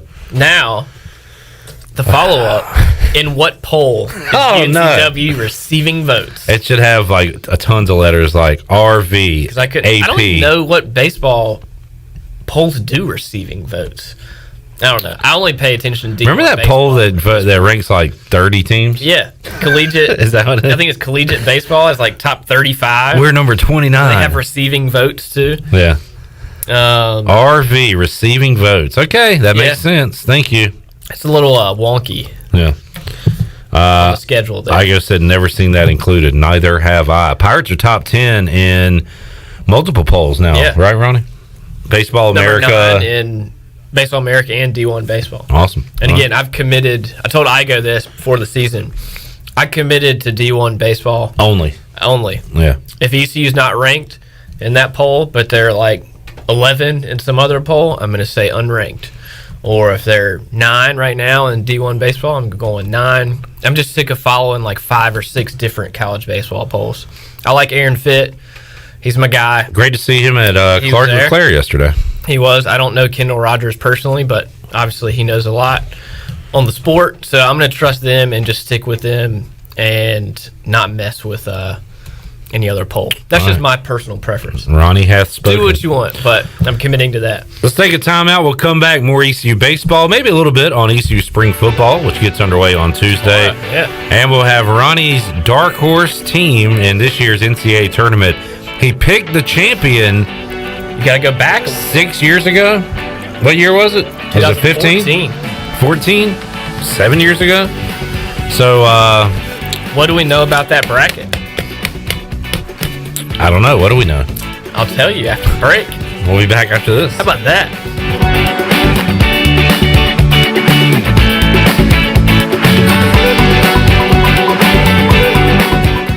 Hi, this is Billy Parker from Parker's Barbecue. I am so excited to announce a brand new menu item now available at all Parker's locations. Come in for our delicious new boneless wings. Our wings are fresh, hand-cut, right there in the store. Never frozen, and our wings are big. Try them tossed in one of our signature sauces, sweet red barbecue sauce or barbecue honey mustard. Get a boneless wing bag for less than $5. That includes 6 boneless wings with hush puppies and corn sticks. Parker's Barbecue, a homemade tradition for over 50 years.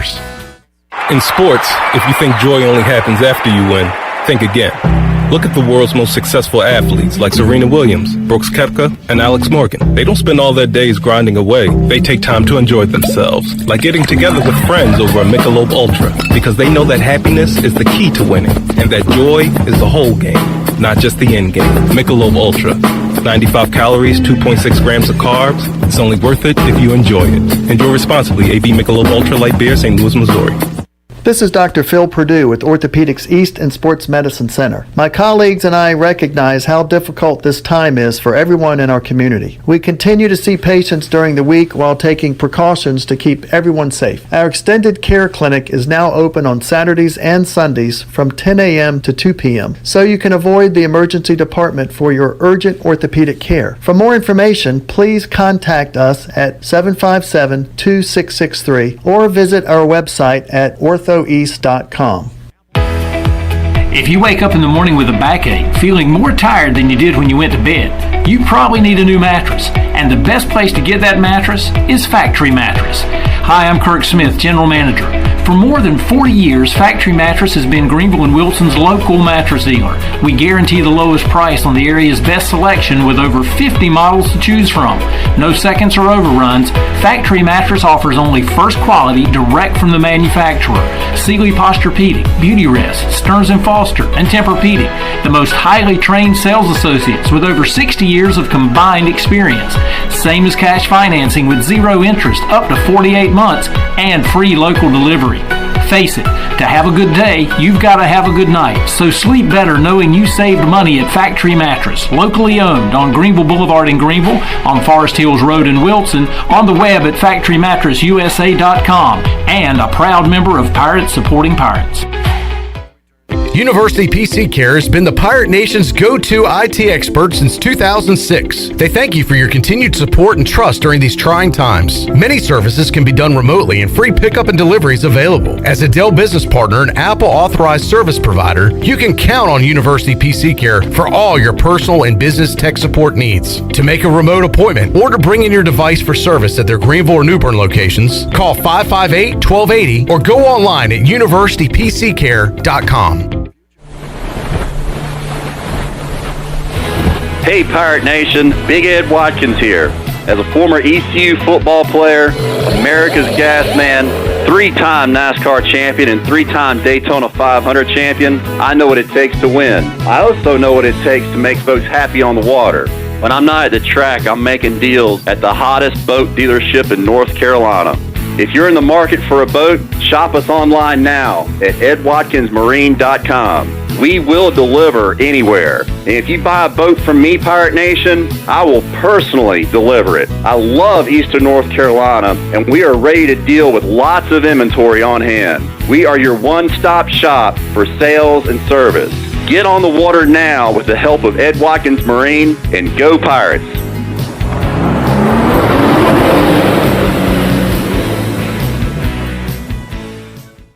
This is former ECU baseball player and mayor of Greenville, PJ Connolly, and you're listening to Pirate Radio, the voice of Pirate Nation.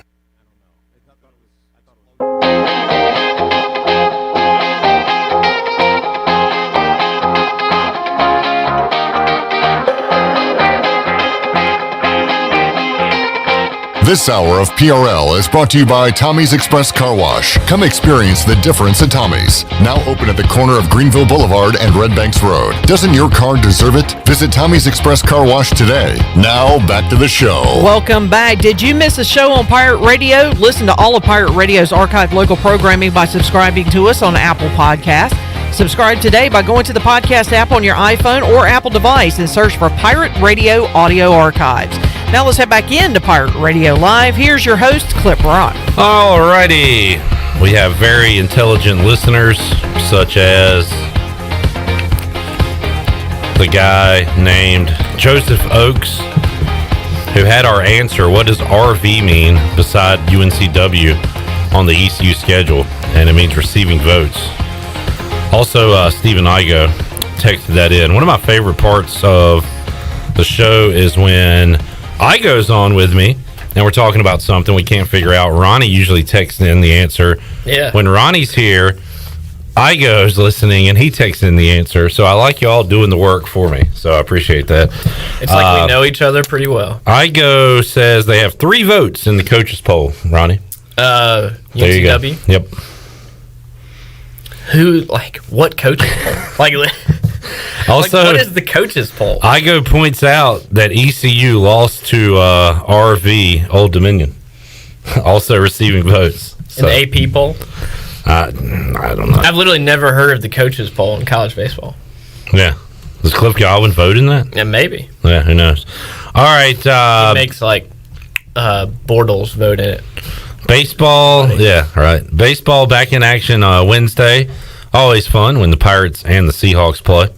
And then Illinois State last year. coming up this weekend. Last year, walk-off home run and a walk-off that walked off the season. Walked off sports. Yes, all in one swing. Rudy Gobert was testing positive for COVID. Yep, that was it. That was the day. Story in Wilmington. All right, spring football, Ronnie, and looks like we'll be able to cover this a little bit and take pictures and have in-person interviews after practices and everything. So that's different. That's exciting. That's like a sign of a positive change. Yeah, for sure. That was cool, and especially for the spring, man, it's tough to know. It's tough to ask questions about spring football without being out there and seeing who's returning a punt or who's the backup lineman or quarterback, different things. So that will be fun. And I wrote about it today. I'm going to have something tomorrow online and in print. Blake Harrell's first spring practice at ECU is tomorrow. So we've heard a lot about that. And CJ Johnson's first spring practice at ECU. Mike Houston has talked a lot about those two guys specifically. I guess our 2 starting running backs. Yeah. Their first spring practice. Mason Garcia, I believe. Yeah. His first spring practice. So the guys who didn't get spring practice last year, which includes coaches and also a lot of coaches first spring practice Foster, for ECU. Tim Doust, Blake Harrell, missing somebody. Anybody else that was new last year as well? I don't know who other than Harrell off the top of my head, but so it's a tomorrow, so that's cool. Of course, it's supposed to 98% chance of rain, all that. It's been nice for a week and a half. As you can tell by my voice, I can't breathe from allergies. We should address the sniffling and Ronnie. Ronnie has bad allergies. I do, but it's not COVID, so we're good. I've had my vaccine. It's just your simple spring seasonal allergies, but I'm fighting through it, Clip Rock. All right, we appreciate you being here today. Yeah. All right, and you need to fill out your bracket before you leave. Yeah. So you can be entered into the Pirate Radio bracket challenge. Mine, so I don't touch it and then get everybody else sniffling like me. So you're going to fill it out and then just put it in an area where nobody can touch it? I won't leave it at the table, is what I'm saying. Yeah, and Troy comes and picks it up. And right. Man, Ronnie messes up, whatever. All right, so due diligence. Years ago, this was Kevin Ollie, Shabazz Napier, right? For sure, yep. You chose UConn to win the national championship. It's 14, right? Oh dear. What did I just do? We've got I want to get the right year on it. I got some bad typing going on right now. Yeah, what was that? I don't know. But anyway, you picked UConn, and what seed were they that year? Do you remember, Ronnie, off the top of your head? 7 seed. This was 2014. 7 seed UConn. And this year, they are. Where are they? They're 7. A 7 seed taking on Maryland in the first round. Yep. Now, are you going back to the well? 100%. Why are you going UConn? Because so this is typically the way I do the brackets is weird trends and stuff, which, as you can see, works once every 8 years. That year, I remember that their run. They had to win in overtime the first game of the tournament. I think it was against Temple or some kind of random team. San Diego State, maybe. But they had to beat Michigan State in the regional final, which is basically like their best game of that run. And guess who's in that region? Michigan State. Mm-hmm. So I've got Michigan State, UConn Sweet 16 battle on UConn's run to the Final Four. And they'll be shades of 2014. They could face the Bonnies in the Elite Eight. Yeah. Just want to throw that out there. They could. Here's one for you too, Ronnie. I didn't know if you were going to go this route. When UConn has won their championships, I guess they did. Did they win one with Kimba? Like going back, like Rip Hamilton. Oh yeah. So they won back then. But more recently, they had guards. They had Kimba Walker, Shabazz Napier. Yep. This year they have Book Night guy. Good. Night. Yeah. So they got. I realized their that guard. last night too, and I'm like, is UConn any good? And I read, it was like, this Book Night guy's good. Book Night is their playmaker at the end of possessions. Yep. End of a game. I'm all in, baby. So, all right. UConn. Well, all in to the Final Four, at least. All right. Who you got winning it all? Zags. Yeah, me too. Zags over West Virginia. But I have I had West Virginia going pretty far as well. I like West Virginia. All right. And I do like UNC as well, though. I had them losing in the first game. So I don't really know why. I think coaching, maybe. Dayron Sharp, little Winterville love. You're from Winterville. Come on, man. How many times can you pick somebody from Winterville NCAA bracket that has a Winterville connection? And this might be the only year. Exactly. Because he could be going to the NBA. That's weak, Clip Rock. I've got 2 number 1 seeds losing in the second round by the time we talk next Monday. By the way, by the next Monday, we'll be watching tournament games. Pretty excited. Which is strange. Yeah. But awesome. I got Loyola Chicago, the Ramblers, beating Illinois.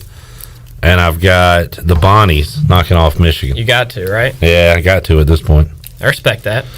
So that's, I don't know. We'll see what happens. But, Ronnie, you have admittedly not watched a lot of college basketball this year outside of East Carolina. Outside of ECU. Yeah. So I had to do some serious searching on these teams last night and this morning. Like if they beat anybody, do they have any good players? What's going on? What's going on? And I was pleased to see that UConn has a NBA player. And as you mentioned, a guard. Yeah. How far do you have, you've seen the Cougars up close and personal. How far do you have Houston going? So, well, they have to run into West Virginia. I have them losing to West Virginia as well. Yeah, and West Virginia having the championship. So Huggy Bear, always tough. And I like West Virginia because that one Saturday I watched them play. Oh, yeah. The eyeball test. And I was all in. They passed the eyeball test. So, we're good. All right, we'll have Ronnie's bracket in. The Pirate Radio pool. What does the winner get this year? Gift card to somewhere. Where is it, Chandler? It is a $50 gift card to Bagel Man. Oh, nice. Ooh, that is clutch. That sounds good. The wife and I love Bagel Man. Sweet. Hope the gift card works. That's an inside joke. Sometimes. That's it's hit or miss. It will work great. I got confidence. All right, Ronnie.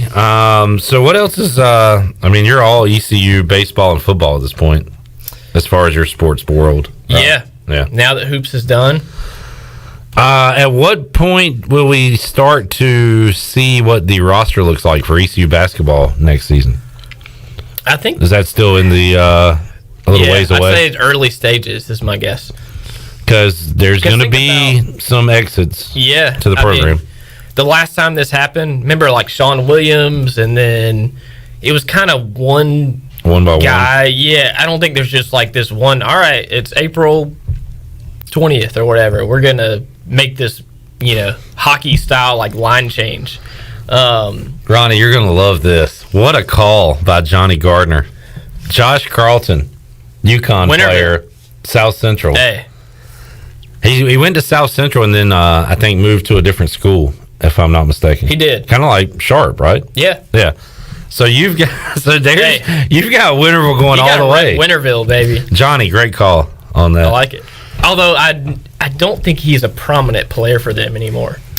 There's been some talk of him. Is he in the portal or going to the portal? No, he played late in the regular season, but he's definitely a bench player, and I don't think starting lineup, top player for that team. But he's played some this year for sure, because I looked at some of their box scores last night to see what they have, and I thought he was pretty good when I saw him in Minji's. He was. I don't even, what was that, last year or the previous year? But is that a sign that this team is better? Yeah, because he was good when UConn wasn't good. That was Hurley's first year, probably, right? Yeah. So you like their coach too? Yeah, Hurley. And I think coaching is going to be huge in this bracket, because you don't have travel. Like I'm usually big on this West Coast team's playing in Miami at noon. Mm-hmm. Or the opposite, they send Charlotte to play in Sacramento at 11 o'clock at night, these weird things. Not that Charlotte's been in the tournament, that was a bad example, but Florida or somebody, I don't know. But all the games, it's like the NBA bubble. So to me, I think coaching is big. So again, Roy Williams, who's UConn? Hurley. I'm struggling today. Bob Hurley, Huggins. Yeah. Also Arkansas at that bracket. Musselman is their coach. Yep, Eric Musselman. And he took Nevada. Remember a few years ago they made a run? Mm-hmm. And he's got a cool name, the Muscle Man. Mm-hmm. They play fun basketball. Arkview, up and down. with the Zags. Yeah. I mentioned Izzo, Michigan State. So I'm basically just going with the coaches that I recognize. All right. Good call. And if I don't know who coaches your team, I probably picked against you. All right, there is Ronnie's way. Everybody's got their own way to fill out a bracket. I like you giving us your science behind it. Ronnie, thanks for hanging out, man. I hope you feel better. I know. Get rid of these allergies. Yeah, I'll be good. We'll see you this weekend. Are you going to the game Wednesday? At Wilmington? No. Okay. I'll be watching that one or following it online. Or that's a matchup of a top 10 team and an RV team. RV team. Yeah. When do you get a chance to see an RV team live, Ronnie? I mean, come on. I just think there's some bad mojo in going. Last year that's true. The world changed. Yeah. My drive in Igo's car, Igo's drive, me in the passenger seat, to Wilmington and the way back. It's like a movie, right? It was scary. It was super scary. So I don't think I'm going to go to Wilmington baseball anytime soon. Ronnie is freaked out. It's the truth. That's okay. I'm with it. Don't mess with mojo. It's real. Yeah. All right, we'll see you next Monday. Okay. Keep talking some hoops and watching hoops. Exactly. Ronnie Woodward is here. We'll talk some hoops. Maybe you can fill out your bracket during our next segment when Jeff Nadu joins us. Maybe he's got some insight for you. We'll see. We'll talk to Loyola, right? He does, and talk about that before. And he hates Iowa. Absolutely hates Iowa. Chandler likes Iowa quite a bit. Oh, Chandler, by the way, do you know where Jim Rome went to school? He is a Gaucho. Okay. Yeah. I don't have them. I have them in the Sweet 16 just because of that. So do I. So do I. Come on, Chandler. Of all people. Yeah. It was, I think Clip told me, but it was after the fact that I'd had my bracket filled out. Yeah, I would have had him at least going. Can you name a player from UCSB? Are you kidding me? No, I can't name a player for half these teams. Why would you pick them? Jim Rome, baby. Because they're incredible. Incredible. Gauchos. The Gauchos in the Sweet 16. How'd you like the video? It was good. It was good. Yeah. Chandler. That was fun. You're the man. Yeah. All right. Let's take a timeout. We'll come back. Well, hey, don't call her Softball Shirley. All right. Softball Shirley. Let's take a timeout. Come back. Jeff Nadu joins us when we return after this.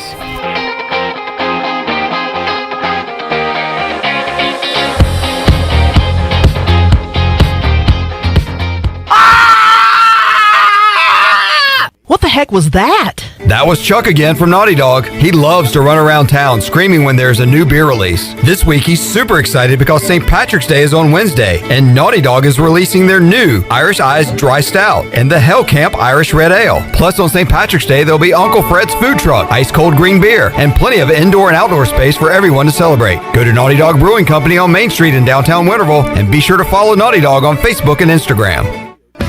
The St. Patrick's Day celebration begins this weekend at A.J. McMurphy's. AJ's will have live music on Friday and Saturday, a special St. Patrick's Day menu, daily drink specials, and indoor and outdoor areas to spread out and celebrate. Live music on Friday will feature JP Guns, and on Saturday, it will be Eli Craig. And as always, no cover. Greenville's favorite place for St. Patrick's Day fun is A.J. McMurphy's. A.J. McMurphy's, Turnberry Square at Bells Fork, and on Facebook, Instagram, and Snapchat. UBE and PirateWear.com are proud to offer the Pirate Nation its largest inventory ever. Brand new Adidas is arriving daily, along with Under Armour, Columbia, and Russell Athletic. UBE is loaded with cargo, and new items are being added daily to PirateWear.com. Be sure to check out our children's store, The Crow's Nest, for all of your young pirates. UBE and PirateWear.com, an ECU tradition for 50 years. Go Pirates! Hey, Eastern North Carolina, this is Miles Minges. And this is Landon Minges with Minges Bottling Group. We are proud to announce that Pepsi is once again the official soft drink of the ECU Pirates. That's right, Miles. Our family's purple and gold roots run deep. From founding members of the Pirate Club, alumni, and even a team physician, our support over the last 60 years has never wavered. We are Pirates. We're excited to be back at ECU and are honored to serve our great customers throughout Eastern North Carolina. Not only is this the birthplace of Pepsi-Cola, this is our home. Cheers, Pirate Nation. I like the sound of that. Support local, drink local, stay safe, and drink Pepsi. In studio today with Dr. Shondell Jones from Kinetic Physical Therapy. Dr. Jones, you guys can help people with any aches or pains. Yep, we sure can. As it's getting warmer, we know more people are outside, wanting to be more active, and we know spring sports are in play as well. And so if you've got a knee or ankle injury, whether it's just a strain or a sprain, we've got specialists there to treat the weekend warrior and the athlete. For more information, visit us online at kptonline.com or call us at 364-2806. Hey Pirate Nation, this is Sam Jones, and we're open and here to serve you with some of the best whole hog barbecue, chicken, turkey, ribs, and homemade sides every day for lunch and dinner. There are 3 easy ways to enjoy Sam Jones barbecue. Swing by our drive-thru window or try one of our 2 curbside takeout options by calling in your order at 689-6997 or ordering online at samjonesbbq.com. We love Eastern North Carolina, and we invite you to come by and enjoy some great tasting Sam Jones barbecue today.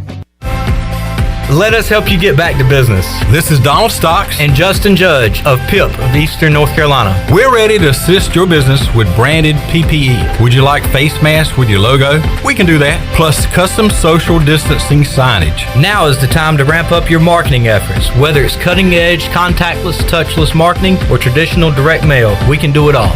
We are PIP of Eastern North Carolina. I can't think of anyone who doesn't love a clean car, but how often do you actually go to the car wash? Does it take too long, or maybe it's just not a very nice place? Tommy's Express changes everything. Our wash is bright, inviting, clean, and fast. I love the flat conveyor belt. So easy to pull onto, much smoother ride, and safer for my car. And when you join Tommy Club, you can wash as often as you like for one low monthly price. I save money and time. We're Tommy's Express. Tommy's Express Wash, now open on the corner of Greenville Boulevard and Red Banks Road in Greenville. This is Big John Williams, strength and conditioning coach for East Carolina football, and you're listening to Pirate Radio, the voice of the Pirate Nation.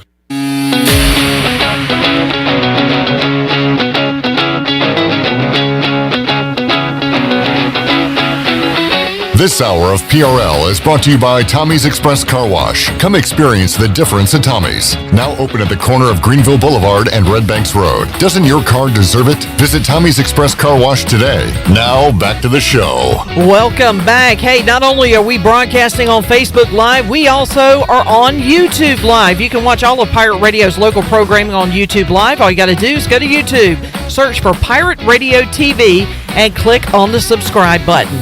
Now let's head back in to Pirate Radio Live. Here is your host, Clip Brock.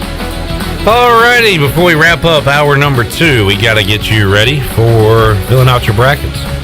And go over some games, some teams, some matchups, and some long shots with the big man on campus, Jeff Nadu, who joins us on the Fixed NC Live line. Jeff, thanks for joining us today. How you doing? Pretty good, Clip. How are you? Hey, doing great. The conference tournament's in the books, Selection Sunday in the books, and now it's time to talk about the matchups, look at it. Before we get there, Jeff, we always do this on a Monday. Talk about, the snubs, talk about who's overseeded, underseeded. What, if anything, are the biggest blemishes in your eyes coming off of Selection Sunday? Whether it be a team that didn't get in that should have, that got in that shouldn't have, that is overseeded, underseeded, anything stand out to you from that standpoint? Yeah, I mean, I think Clemson, I think there's a lot of people that scratch their head as to how they're a 7 seed. This is a team that lost in the first round of the ACC tournament to Miami. Do have some solid wins, and I guess that helped. I mean, beating Alabama and Purdue was obviously helpful, but I just don't know how you make the case that they're a 7 seed, but Georgia Tech's a 9 seed. I don't really get that. As far as teams that were left out, I think, Clip, I'll be the only person to say this, but, I feel like teams like Maryland and Wisconsin, I think in, a normal season, I think they're a bubble team that probably doesn't get in. Wisconsin, when you really look at what they've done this year, what have they done? I mean, 17-12. I guess their best win was against Loyola Chicago, which is a good win, but it was early in the year. They didn't beat anyone in the Big Ten we're talking about. I thought they were a team that, when you really look at it, I think they only got in because they're from the Big Ten. A snub that I thought was a little bit more kind of out there that no one really mentioned, I thought West Kentucky probably should have got in. I think 20-7, 27 games, a lot of games to play in a weird season. They have some quality wins. They beat Memphis. They beat Alabama.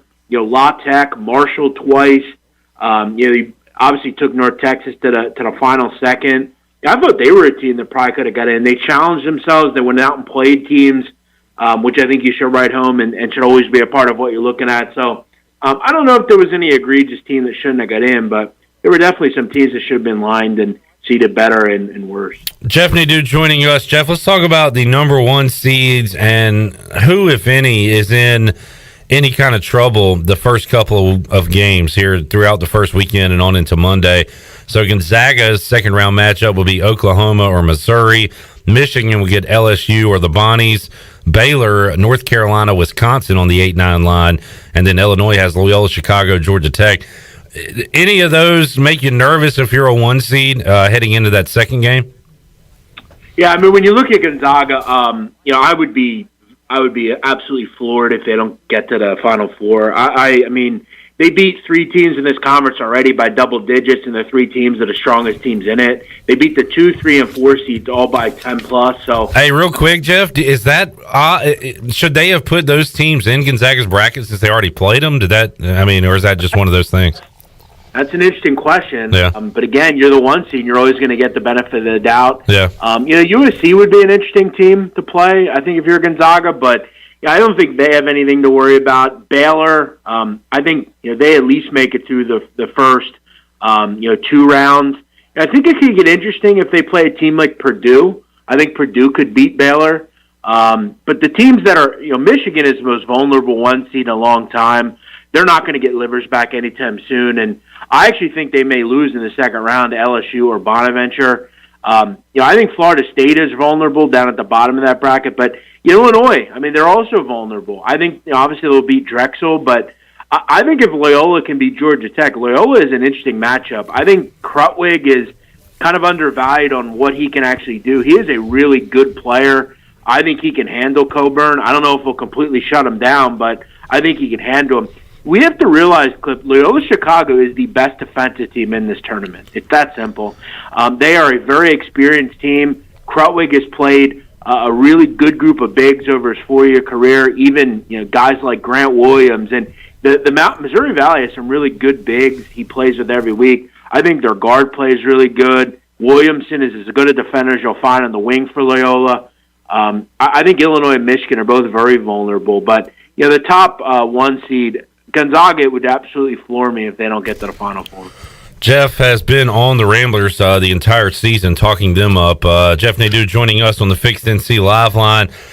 Big man, everybody likes the upset, so is there and I don't know, we can throw in a 12, but how about a 13 or a 14? Do you see any upsets here that you like in the first round? Yeah, I look at Greensboro. I think they can beat Florida State. I think this is a really tough matchup for Florida State. I've talked all year about Florida State, and I think their undoing is the fact that they just don't have a point guard. I mean, they don't have anyone to bring the ball up the court every game, every play. And, when you look at that, that's going to be a real problem against Greensboro. If you know anything about Wes Miller's team, they press you. They have a ton of different kids that are going to come at you in waves, and Caleb Hunter and Isaiah Miller. Miller is a guy that is as good as it gets. Is as good as it gets at the guard position. He takes 35% of their shots. He does everything they can do on defense, and I think they're a pretty big team as far as they can handle. I think some of the big players that Florida State have. I think this is a concerning matchup. Florida State is 241st clip in turnover percentage on offense. This is a Greensboro team that really thrives on turning you over. They were number one in their conference at turning you over. And when you look at the rebounding edge that Florida State generally would have in this game, they're not going to have it. I mean, Greensboro is a very good offensive rebounding team. They're a very good defensive rebounding team, and they don't turn it over on offense. I think this is a really tough matchup for Florida State. Yes, it happens to everybody in the country, but man, Florida State goes on those 4, 5, 6 minute droughts where they turn it over, like you said, they can't hit, and really frustrating when you're backing them because they are a really good team, but have had some moments of lapses for sure. All right, Jeff, let's talk big picture, and then we'll see if you got any games of interest you like that you've already looked at the lines. But as far as picking a national champion, you're not going to get a great return if you take Gonzaga. Is there a flyer out there you're taking on a team for a future to win the national championship? Yeah, I've got a couple of them in play. I have LSU in play. I have San Diego State in play. I got Purdue in play. Loyola in play already. You took all these before today, like before the Selection Sunday and everything? I took San Diego State over the weekend at 60-1. I took Purdue last week at 60-1. I took Loyola at 300-1 a long time ago. Wow. I actually also have Gonzaga at 10-1. I bet that before the season. Nice. But yeah, as far as right now, some spots. I mean, Purdue is still in the 60s. San Diego State is still in the 60s. I think they're both interesting teams. A team like Texas at 25-1 is. I mean, that is. If there's a team outside of Gonzaga that I'm interested in, it's Texas and Alabama. I'll pick one of the two, but I think they're going to meet, and the winner of that has a real shot to dethrone Gonzaga in the Final Four. That would be where I'm looking. Outside of that, I'm pretty much out. I think 100-1 on LSU. I got that pretty recently as well, and I also took LSU clip to get to the Final Four. I think this is a pretty good. If they can get by Bonaventure, I think they can beat Michigan. I think they can beat the quartet of Colorado, Georgetown, Florida State, or Greensboro. Yeah. And I think if in the Elite Eight, I can hedge and get out of the 12-1 on LSU and make some really good money back if I want to get out against Texas or Alabama. So I think you're to make a Final Four at LSU in really a good spot. What games, Jeff, have you looked at as far as the line goes? Are you already ready for Friday, Saturday, Sunday, Monday, or is it too early for you to get in on that? Yeah, I mean, I actually, at least I'll even focus on the Thursday games. I think Mount St. Mary's is a good play against Texas Southern. This is a disastrous matchup for Texas Southern. I'm very high on Michael Weathers as a guard. I always liked Johnny Jones's teams and Mike Davis' teams before then when he was at Texas Southern. But for anyone that's not aware, Mount St. Mary's is gigantic, and they will completely take you out of the game. And that was no more evident against Bryant. They really put the flyer up and said, nope, you're not running with us. And that's exactly what they're going to do here. They don't foul. They have a kid in Chung Kui, who might be the best player in the court, real kind of diminutive 5'8" player that really can defend at a high level, and he's kind of got this crazy good offensive game. He can shoot from anywhere. They're going to zone Texas Southern. For anyone that's not aware, the SWAC, and whether it's Texas Southern, whoever, they just can't shoot in this conference. Texas Southern clip shoots it at 27.7%. Yeah. If I'm Mount St. Mary's, this is a terrific matchup for the Mount. I think they advance.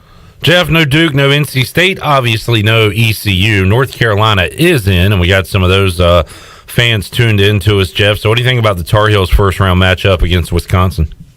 Yeah, pretty good matchup here in the first round. I mean, it's been, as I said earlier, it's been evidently clear.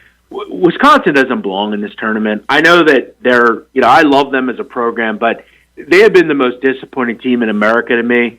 And I'm not willing to say, well, maybe they could figure it out in the tournament. Every single time they've been asked to figure something out, they never do.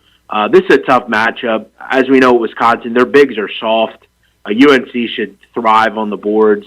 I think their guards are good enough. They'll struggle in the next game against Baylor, but UNC will score enough, and they'll make Wisconsin kind of turn into a jump shooting team. And Wisconsin just hasn't made those shots considerably enough this year. I think if you're North Carolina, if you can take Trice out of the game, Davison has shown time and time again he has not been ready to go this year.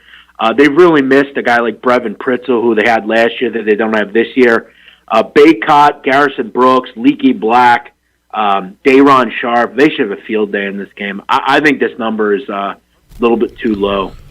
Jeff Nadu joining us on the Fixed NC Live line. Jeff, we will try to track you down later on in the week, try to get you on Wednesday, and we'll go through more of these matchups and talk more NCAA tournament with you. And I know you got a lot going on your end. When are you and Donnie back with another show?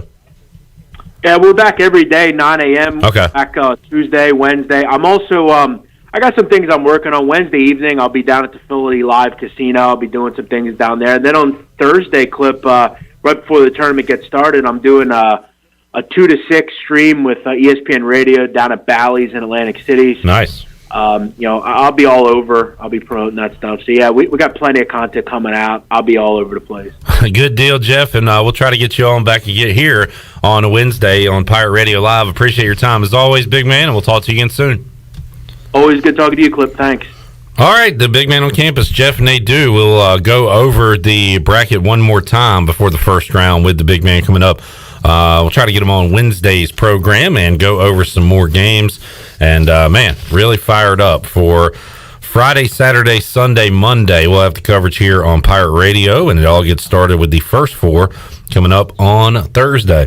All right, let's take a timeout. We will come back and have hour 3 of Pirate Radio Live. Troy D will be here in the Pirate Radio studios.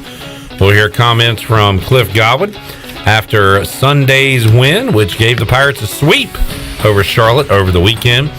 That and probably Troy talking about the time change, I would imagine, coming up in hour 3 of Pirate Radio Live.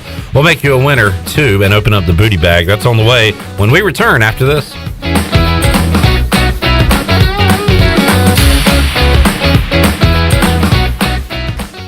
White Claw Hard Seltzer, a wave of refreshment. Crafted using our unique Brew Pure process. Made pure. Nothing tastes like White Claw Hard Seltzer. White Claw Hard Seltzer, available in 5 fruit flavors, 2 grams of carbs, gluten-free, and 100 calories. Find it at whiteclaw.com. White Claw Hard Seltzer. Nothing tastes quite like it. Proudly distributed by Coastal Beverage. Please drink responsibly. You've worked hard to start your business and are working even harder to make it successful. That's when it's most important to have a community bank and a local banker in your corner. This is Eric Clark from Select Bank and Trust. Our team of local bankers care about you, our customer, and the communities in which we all live and serve together. As the business and economic conditions of 2020 threw you many curveballs, our team at Select Bank and Trust remains steadfast in being responsive to your ever-changing needs. In 2021, choose Select Bank and Trust. Bank local, bank select, member FDIC. They say nothing in life is free. Well, we're here to tell you they're wrong. Because when you switch to US Cellular, you can get the Samsung Galaxy S21 5G for free with no hidden requirements. That's right, the Samsung Galaxy S21 5G has launched and you can get it for free with no hidden requirements. US Cellular. Terms and conditions apply. See store or uscellular.com for details. This is Brandon Tate, owner and operator of Atlantic Wireless, an authorized agent for US Cellular since 1997. Visit atlanticwireless.com to find a store near you. We go beyond the call. For the latest from the world of golf, tune in every Saturday morning from 8 to 10 for the Golf Shop Radio Show, presented by GolfKnickers.com, the world's leader in traditional golf apparel. Hosts Mark Greenhalgh and Nat Blanchard talk golf from tee to green and everything in between. If you like golf, you're going to love Golf Shop Radio. Before you tee up, drop on in. Welcome to the Golf Shop. It's bow time.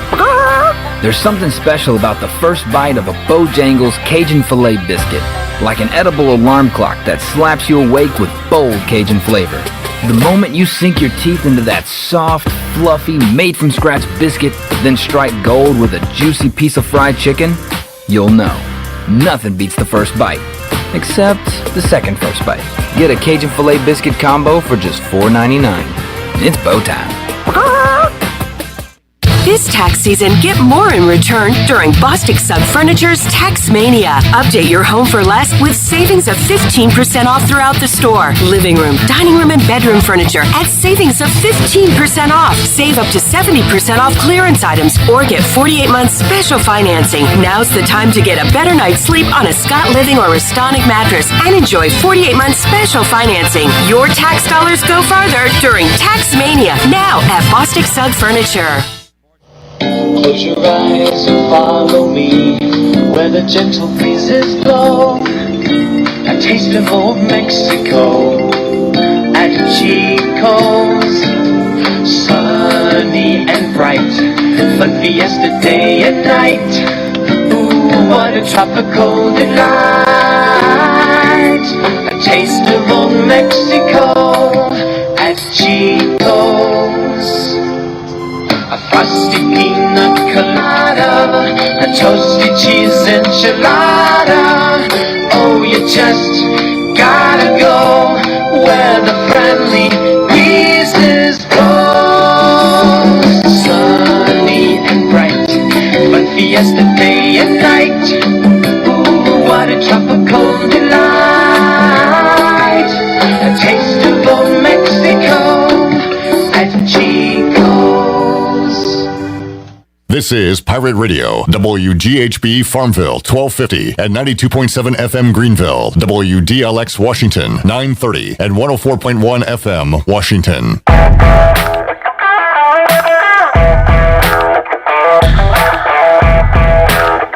You're listening to Hour 3 of Pirate Radio Live. This hour of PRL is brought to you by Bud Light, reminding pirate fans to stay in the game and drink responsibly. Bud Light, the official beer of the ECU Pirates, and proudly distributed by Carolina Eagle Distributing since 1989. Now, back to the show. Welcome back. University PC Care has been Pirate Nation's go-to IT expert since 2006. University PC Care are the local tech support experts for any of your business needs. Let University PC Care take care of it so you can take care of business. Visit universitypccare.com to learn more today. Now let's head back into Pirate Radio Live. Here's your host, Clip Brock. Alrighty, thank you, Shirley Rhodes. Welcome back to Pirate Radio Live here on a Monday, Hour 3 of today's program. And Troy D is here for Hour 3. Troy, how you doing? Doing good, Clip Rock. How are you? Happy mid-March to you. Same to you, sir. Same to you. Happy time change day to you. When, today? Well, yesterday. Was it yesterday? It was. Nobody told already? you About it? Yeah. I didn't know why I wasn't paying attention. I didn't know that it happened already. Not a big time guy? Is that it's changed? The time has changed already? What kind of It doesn't feel real to me yet, Clip. Why not? It just doesn't feel like it's really happened. I guess I need a few days to really appreciate it, and it's kind of gray and overcast and cold. Okay. So it doesn't feel real to me yet. Have you used your hour? I've always said we should be able to use our hour when we want to as individual Americans. Yeah. Like, I'm still at 4 o'clock right now. I'll use my hour to advance later. You know what I'm saying? I think we should do away with the whole thing and just leave it the way it is now. That might be easier. Now that we've gone into daylight saving. What's Shirley doing, by the way? Who's she yelling at? Mm-hmm. Yeah. Is everything okay? I don't know. She seemed like you were mad at somebody. I didn't know who you were yelling at on the phone. Oh, we're having a computer technical issue over so here. that would I'm be trying Wes to you're solve yelling it. at. Yeah, I'm yelling okay. at Wes. Yeah, that makes sense then. Okay. No, I think we should do away with the whole daylight savings time now. It should always just be more daylight the better. Mm-hmm. And now that we're in that where it stays lighter later, let's just leave it. Let's not go back in the fall to however it is. No falling back. Like let's do what Arizona does. They don't recognize it.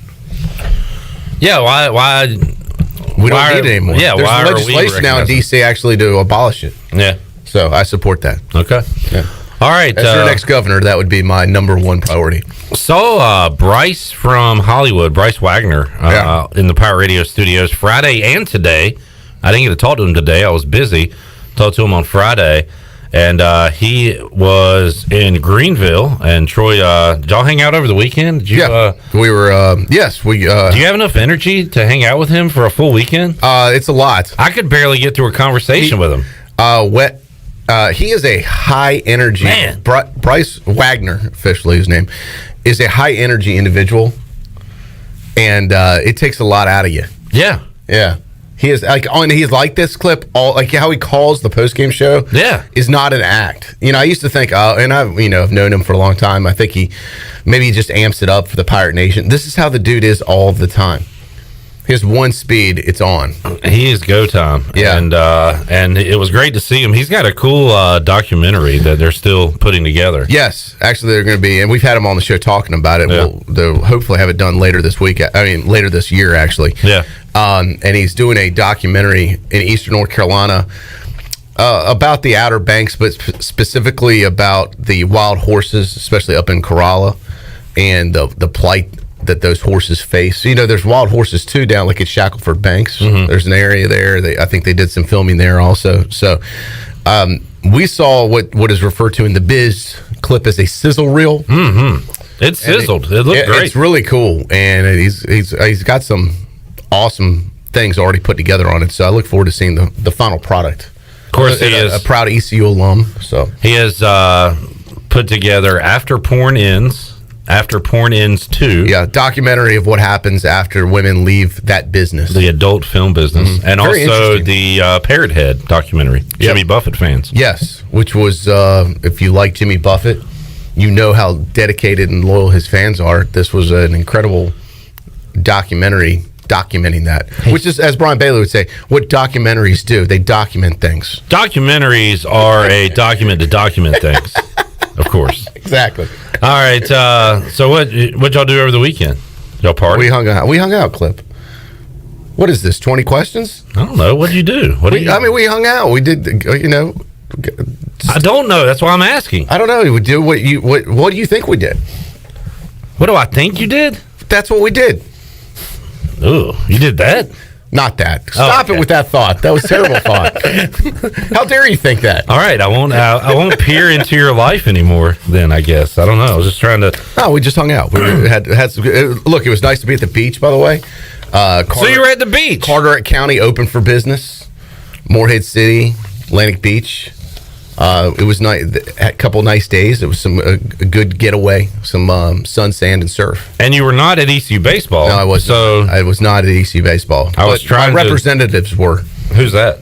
People that I affiliate with. Such as? Let's not get into details on everything, Clip. All right. I'll stop asking questions.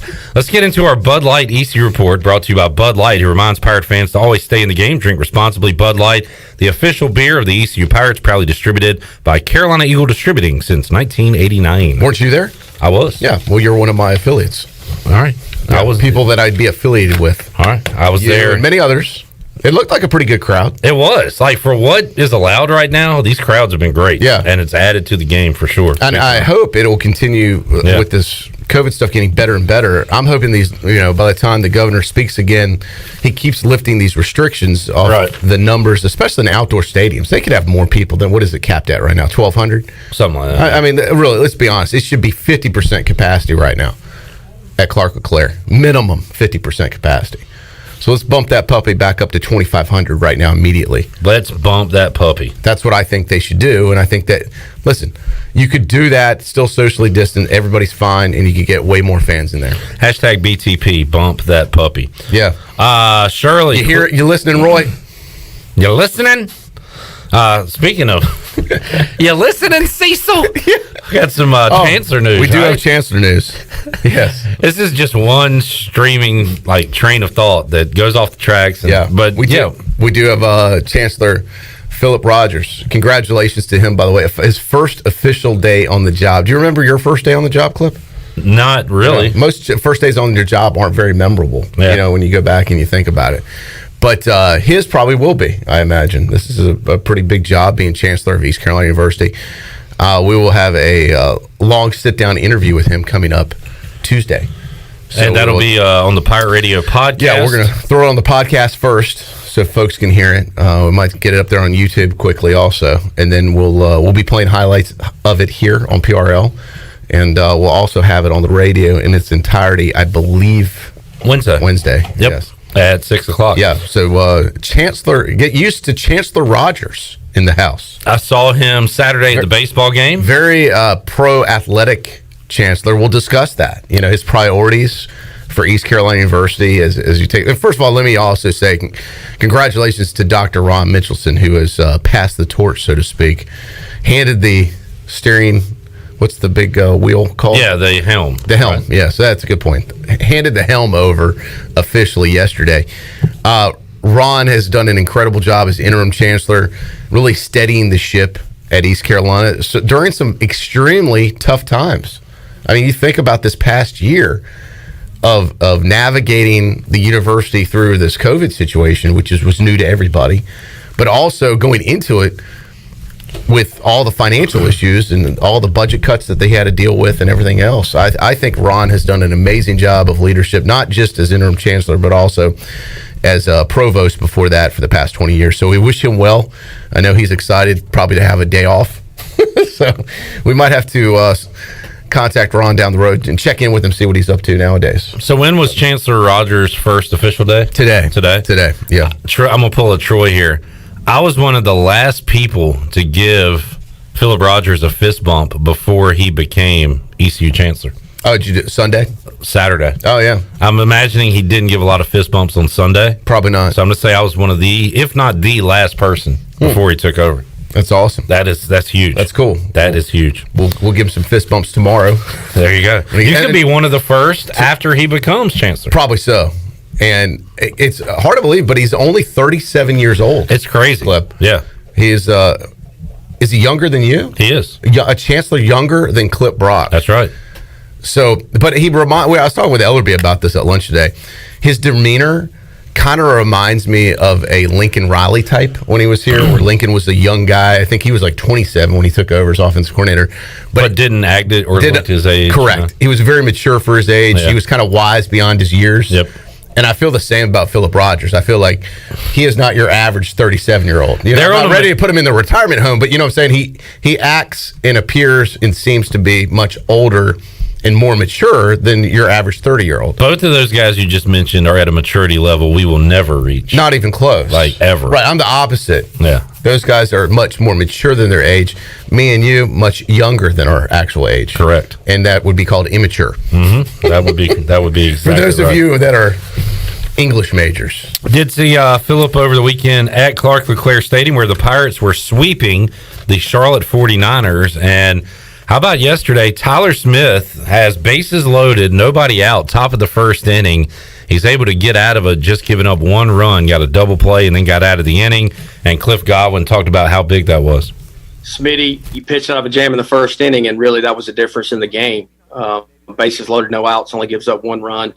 It was getting ground balls. We just were, positioned a little bit differently, and it just was tough for us to make a play. And they reviewed the call, got that call. So a fifth-year guy out there, he's been out there in tough situations before, gets a ground ball, gets a double play.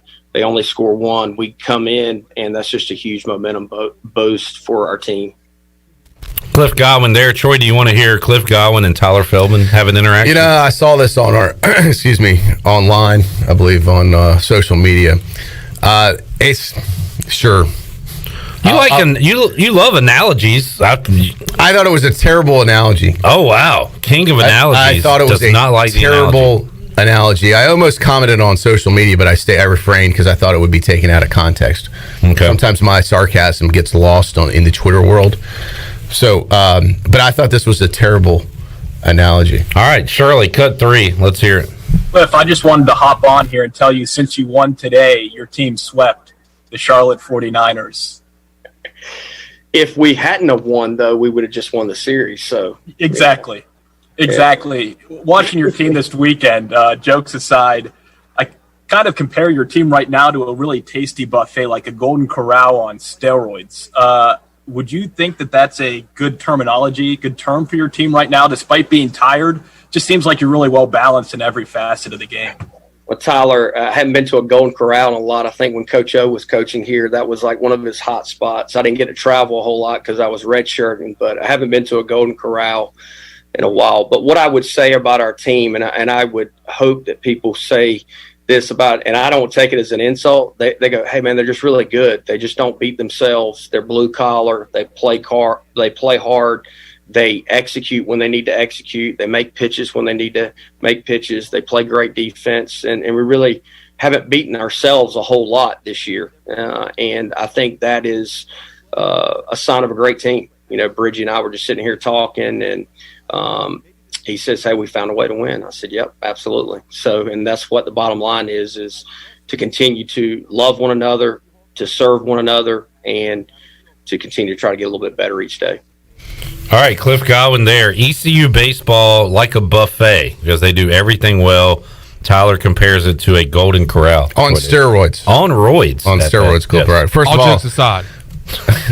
All jokes aside. Yeah. I thought it was interesting, Cliff Godwin with the Coach O throwback, saying that when Coach O got out and about, that he probably used to love the buffet at Golden Corral. They got that chocolate fountain there. The fountain. Fountain is very good with chocolate.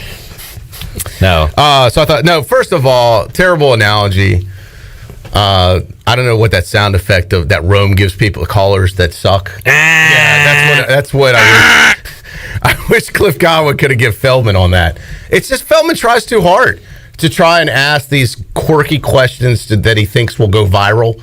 It's just part of the shtick. I just think he's forcing it. If it was something that was just natural and funny, it would be one thing. It's. So why don't you like the buffet analogy? Well, first of all, I would compare it to ECU would be much more comparable to K&W versus a Golden Corral, because K&W, they serve you, and you go there, and it's not a typical buffet. You pick and choose what you want, and then they serve it to you, which is what the Pirates are doing. They're serving it to you right now. You heard Cliff talk about that at the end of their serve. They're servant leaders. Yes. So it's more of a comparison to K&W than Golden Corral. Okay. No offense to my friends at Golden Corral. I know those folks well. They're great people. But you have to do it yourself, and that's just, oh my God. Yeah. Who wants to do that? Right. But that's self-service there. Yeah. K&W is a better analogy if they're going to go with that type of food. All right. So K&W is basically like a school cafeteria? They just, like, you tell them what you want, and they put it on the plate for you? Terrible analogy. That wasn't meant to be an analogy, but is it like a school cafeteria? Did they, like, put it on the plate for you and do all that kind of stuff? Serve it up for you on the plate? Yeah. Yeah, sometimes. Sure, yes. Do we need further explanation of this, or we got it now, I think? I just thought it was a stupid analogy. Oh, yeah. Not a fan of the analogy. Yeah, and mine's a joke, the K&W. Yeah. That was a joke off his dumb joke. All right. Yeah, I'm just saying. Did you think it was a good analogy? Comparing Pirate baseball to Golden Corral? I understand what he's Pirate baseball reminds me of a place where I feed myself. Ridiculous. Here we go. We're going down this rabbit hole. I get what he was getting at. I don't get it. That's the disconnect. A buffet, they have all different things, and you like those different things. This ECU baseball team has pitching, hitting, defense. That's what he's saying. Oh, okay. Well, if you have to explain it, maybe it's not that good of an analogy. Okay. So there you go. Feldman and Godwin. I just feel he just tries too hard to do these type of things. Sure. You know, it's just like if you didn't sweep, you would have lost this. You know, if you lost two of these games, you would have lost a series game. The hypothetical. Yeah. And I mean, come on. Which Cliff was getting on you about last time he was here. No, but that was a different type of hypothetical. I forgot which one it was. He did get on me about something, but what was it? It was a legit question, though. I'll have to go back and hear it. Oh, that he didn't want to discuss? Right. I think it was a legit question he didn't want to discuss. It was about the conference, their stand on the COVID scheduling. Yeah. Like, what would you do? How would you handle it differently? Yeah, I thought that was a fair conversation. He didn't want to discuss it, so then he puts it in, this is hypothetical. We're not going to cover it. Right. So, which is how I should have answered your question about how was my weekend. It's always That's a hypothetical question. Well, I disagree with that. I know, I'm joking. Your weekend was like a buffet. You were hanging out with a guy that was dressed weird. Which people at the buffet dress weird. Everywhere Bryce goes, he looks like an Easter egg. He doesn't dress weird. He dresses bright. Yeah, he's big colors. Yeah, it's almost like Captain Pastel. Today he had Lily. If there are girls out there listening to us have ever seen Lily Pulitzer, she it's light green, pinks, yellows. He had like four shades of pink on today. today. I said, we're driving back. I said, dude, you look like you just walked out of there was an explosion at the Lily Pulitzer plant, and you walked out and survived. And it's probably, hey, thanks, Troy. Yeah, that's a good one. That's exactly how it was. Thank you. That's what I meant to do. He had on literally like coral. Isn't that a shade of pink? Yeah. He had like four shades of pink on today. Yeah, dude's a little different, but he is he's a funny guy, creative guy. Oh, he's awesome. Yeah, and a great East Carolina Pirate alum and Pirate Radio supporter. All right, more on the Bud Light ECU report, Troy D. Much like a Golden Corral. A little bit of everything. And the chocolate fountain at the end. Golden Corral, are they even back open though? See, that's another bad because they're still closed. Pirate Baseball's open for business. Golden Corral is not. That's a great point. So that's where I thought, that was my immediately thought was, well, they're not even open. I think you overthought it. They're not even open, bro. I know. What a dumb comment. They're closed. Feldman becoming more and more like Josh Graham every day. Let's just be honest. I think he's morphing into him. Oh boy, it's the truth. That's a tough. Quate Smire. I think they're starting to become the same person. Quate Smire. Wow. Troy, football, spring football starts on Tuesday. I know. Out with basketball, got that out of the way here at East Carolina, so we can make room for spring football. It's what we do. Yeah, I guess so. Have we talked since basketball ended here? No. Yeah. How would you like to discuss that? That was kind of a limp to the finish. God, just a brutal game. We had the live watch along, and I did enjoy watching some of that. Yeah, I found myself as it went on. I would come check in with it. I'd watch it like 5-10 minutes at a time. And like just I read the nonverbal on you guys. You started, you're all sitting up, peppy, studio's packed. By the end of the deal, you're hunched over, you're down. Everyone's looking down. Well, this one's kind of on me. I realized afterwards that if we're going to do a watch along, I have to come up with something if the game is just a complete. You've got to bring material. Yeah, you can't rely on the game of being the content. Yep. Yeah, I thought about that. I was like, what happens when this thing gets out of hand? You're going to have to do something. We're going to have to come up with more contests, more talking points, or we're going to have better basketball games to watch. Well, we can't count on that, unfortunately. I don't think so. No, it's just a sad state of affairs. Yeah, for ECU. But football, excited about the start of football. We're actually going to have some in-person press conferences to attend. That's exciting. Yeah, excitement time. Excitement time. Be able to take some pictures and see some of the guys in action. So. Yeah. That'll be fun. I know fans are going to be fired up to be able to see them at Dowdy Ficklin Stadium coming up in a spring game will be open. What's the date of the spring game again? I had it in front of me and I lost the sheet. Is it mid-April? Yeah. Oh, is it April 19th? Yeah, I don't have it off the top of my head. I left it on my desk. So yeah, that's coming up this week. We have that to talk about, and of course the NCAA tournament, Troy D, where we will be no show on Friday. We're going to have games wall to wall from noon till after midnight on Friday. We got games Saturday and Sunday as well. We'll be back Monday and then join the games live in action. So you're going to miss out on the Thursday all day, Troy D. Are you okay with that? It's weird. I know you like a routine. I know, and I don't understand just because the tournaments, in Indy, why they had to toggle everything back. Like, why did they just keep it the way it was? I'm not sure. Usually the first four are Tuesday and Wednesday. Right. Maybe they didn't want to start that early. I don't know. I don't have a good reasoning for it. So the first four now are March 18th. Thursday. It's just Thursday. So it'll be only those 4 games. Which, by the way, congrats to App State. Yeah. Making the big won dance. their conference tournament. Shirley, I know you're on the phone, Wes. Can we get a little NCAA music? Yeah, gets me in the mood. And how about... You got to give. I think I kind of like it. Could it be God's plan that Drake takes over and upsets Wichita State? Wow, where did you hear that from? I know. There's no possible way you know what that means. No, I love that song. But I think Drake should come out to Drake music. How cool would that be? Really Like, cool. I think their pep band should play nothing but Drake, like, during the game. Started from the bottom, now we're here. I think Drake is, to me, is what St. Bonaventure is to you. I may adopt Drake as my school this year. Okay. But it could be a one and done quickly. Why is that? I just like it. I like their name, Drake. I think it's cool. Hate the Drake. The other playing games, Mount St. Mary's versus Texas Southern and Michigan State versus UCLA. Now, Michigan State, UCLA, kind of two blue blood programs. Yeah. They don't sound like first four teams. That do was they? weird looking at that today. Yeah. You know, they sound like perennial powers. That's just a bizarre setup. Both with down years, both obviously barely getting in. Yeah. Lee D's fighting Illini, the number one seed. Top seed. Out of the Midwest.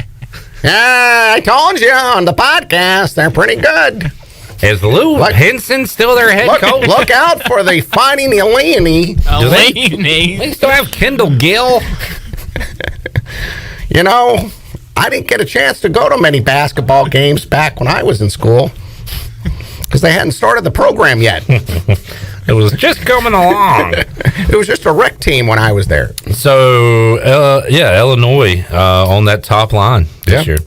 Who, by the way, Michigan, Gonzaga, and Baylor, your other top seeds. Any of them not making it to the Final Four, Clip? Yes. Two of them will not make it to the second week. All right.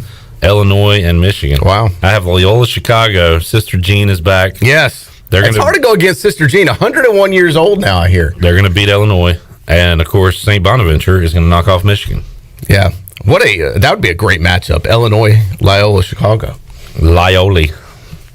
That'd be fun to watch. Yes, it would. How many times? Now, here's over-under.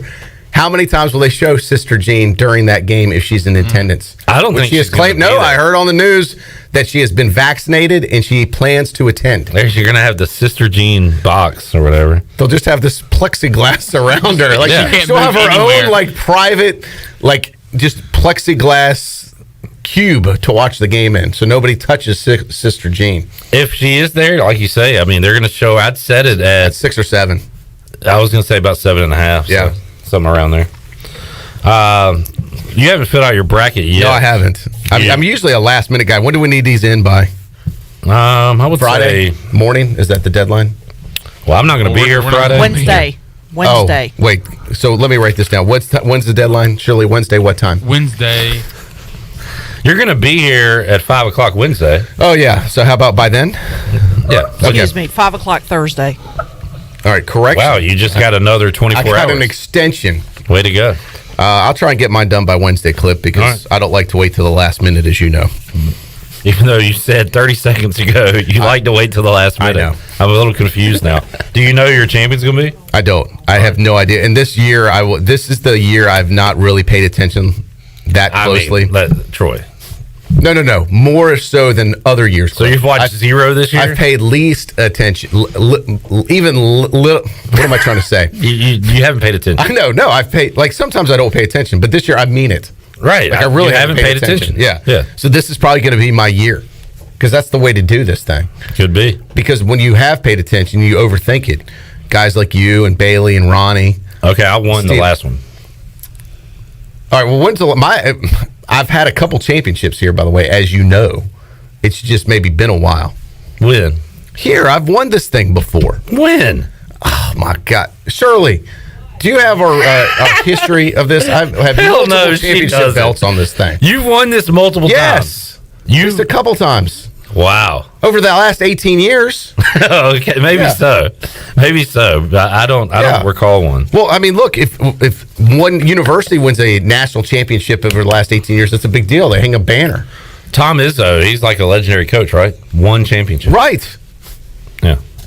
But I remember his. I don't remember yours. So I think filling it out, just going off gut instinct and not even knowing what that gut instinct is going to be the key this year. Are one or both of your sons participating? They will both be provided the opportunity to, yes. Bryce is definitely in, because he's good. You know, talking to that kid. Yeah. And if he wasn't participating, I would actually use him as my consultant. Well, you probably should anyway. You'll have. Well, I don't want to copy his bracket. Even a better chance of but yeah, we'll have the boys in it. Is Lily participating? Or? We'll do an at-home version. Okay. Yeah. So, as I said earlier in the show, I came home from ECU baseball yesterday and told Judy I was about to watch the selection show, and she said, we forgot to fill out our brackets. It's like, wait, well, there are no brackets right now. Give me about an hour. This is when you find out who is on the bracket. Yeah. So they'll probably beat me. So you do the Brock family pool? The Brocket. The Brocket. Wow, I like that. Mm-hmm. How many Brockets do you fill out? Is it just y'all 3? Yeah. And then what does the winner get? Nothing. Oh, well, I thought there's got to be something in it. No. Oh. Will you donate something to win? This is the first time I've seen you actually do something just for fun like this. Not everything has to be about stakes, Troy D. Okay. Like a high school football game.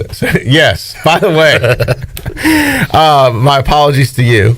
Sorry that that your DH Conley Vikings were not able to get it done. And you lost your bets to Scott Rogers. Yeah. Better known as Scooter from Greenville Little League. That was an ugly one. I did see over the weekend that you changed your Twitter handle as appropriate.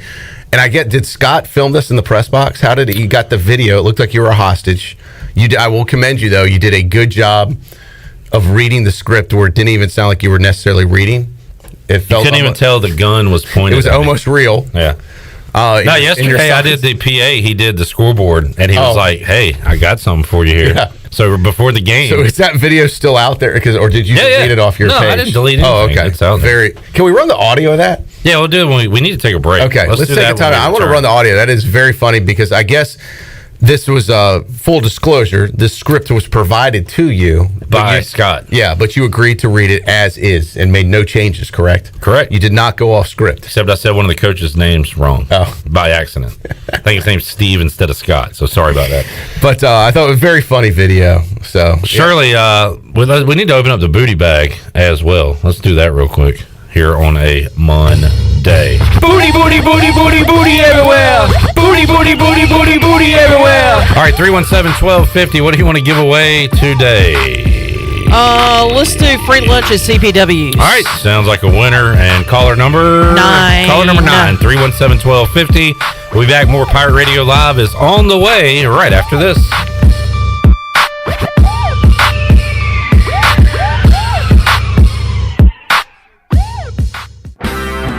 Hey Pirate Nation, this is Tom Brown from Brown & Wood Buick GMC Truck. We've been serving the Pirate Nation in Eastern North Carolina for 83 years. We have 4 brands, 3 generations, 2 showrooms, and 1 goal to make sure you leave a happy customer. This month at Brown & Wood, get a GMC Terrain and save up to $7,000 off. And as always, Brown & Wood is the home of the lifetime powertrain warranty. We're located on Greenville Boulevard next to the Convention Center, or shop us online at brownandwoodauto.com.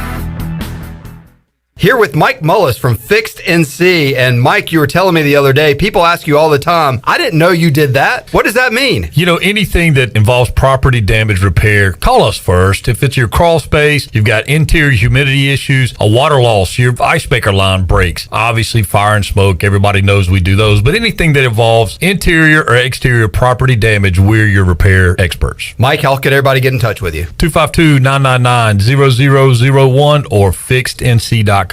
With rates being historically low, now is the best time to buy or refinance your home. This is Talbot Green with Angel Oak Home Loans. Now is the time to take advantage of the opportunity to buy more home or refinance your current mortgage. The combination of our local team's experience and Angel Oak's wide offerings of products from standard conventional, government, and portfolio loans has something for most financial situations. For more information, call Talbot Green, Joanne Weir, or Wanda Hager at 751-2060. NMLS 1719250 and 685-842. Equal housing lender.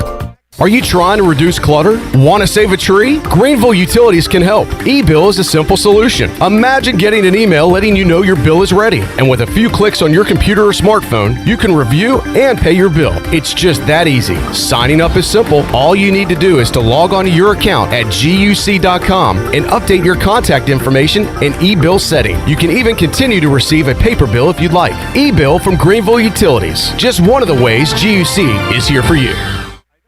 This is Martin Truex Jr., and as a NASCAR Cup Series champion, I love one-stop shopping. When I need fresh tires or fuel during a race, my pit crew takes care of everything. Off the track, I have an auto owner's independent agent. They handle all my insurance in one place: car, home, life, and business. Get your own pit crew and find a local agency with Auto Owners Insurance. This is Brian Smith with Town Insurance in Greenville. Call me today at 756-8300. Go Pirates! Great food, great atmosphere, and great service is Ottavola Market Cafe. Ottavola is simply a restaurant that focuses on that, being a great restaurant. There's something for everyone at Ottavola. The menu offers a variety of great choices like pastas, pizzas, sandwiches, soups, salads, and seasonal rotating selections. Lunch or dinner, Ottavola is always the right call. Call ahead and get Ottavola to go, or stop by the bar for a drink with friends. It's simple. Come and eat at Ottavola Market Cafe, Red Banks Road next to Food Lion, and OttavolaMarket.com. Ottavola, pirates supporting pirates.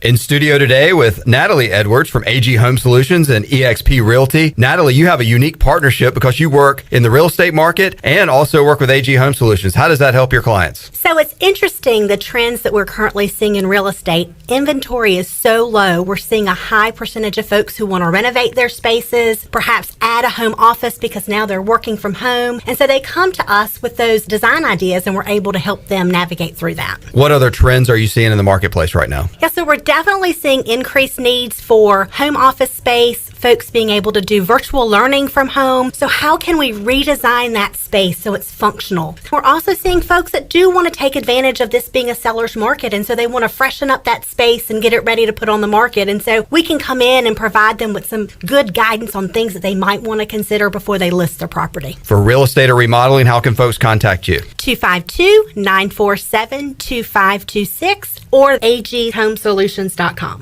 Hey everybody, this is David Glenn, and you're listening to my favorite station in Eastern North Carolina, Pirate Radio, the voice of the Pirate Nation.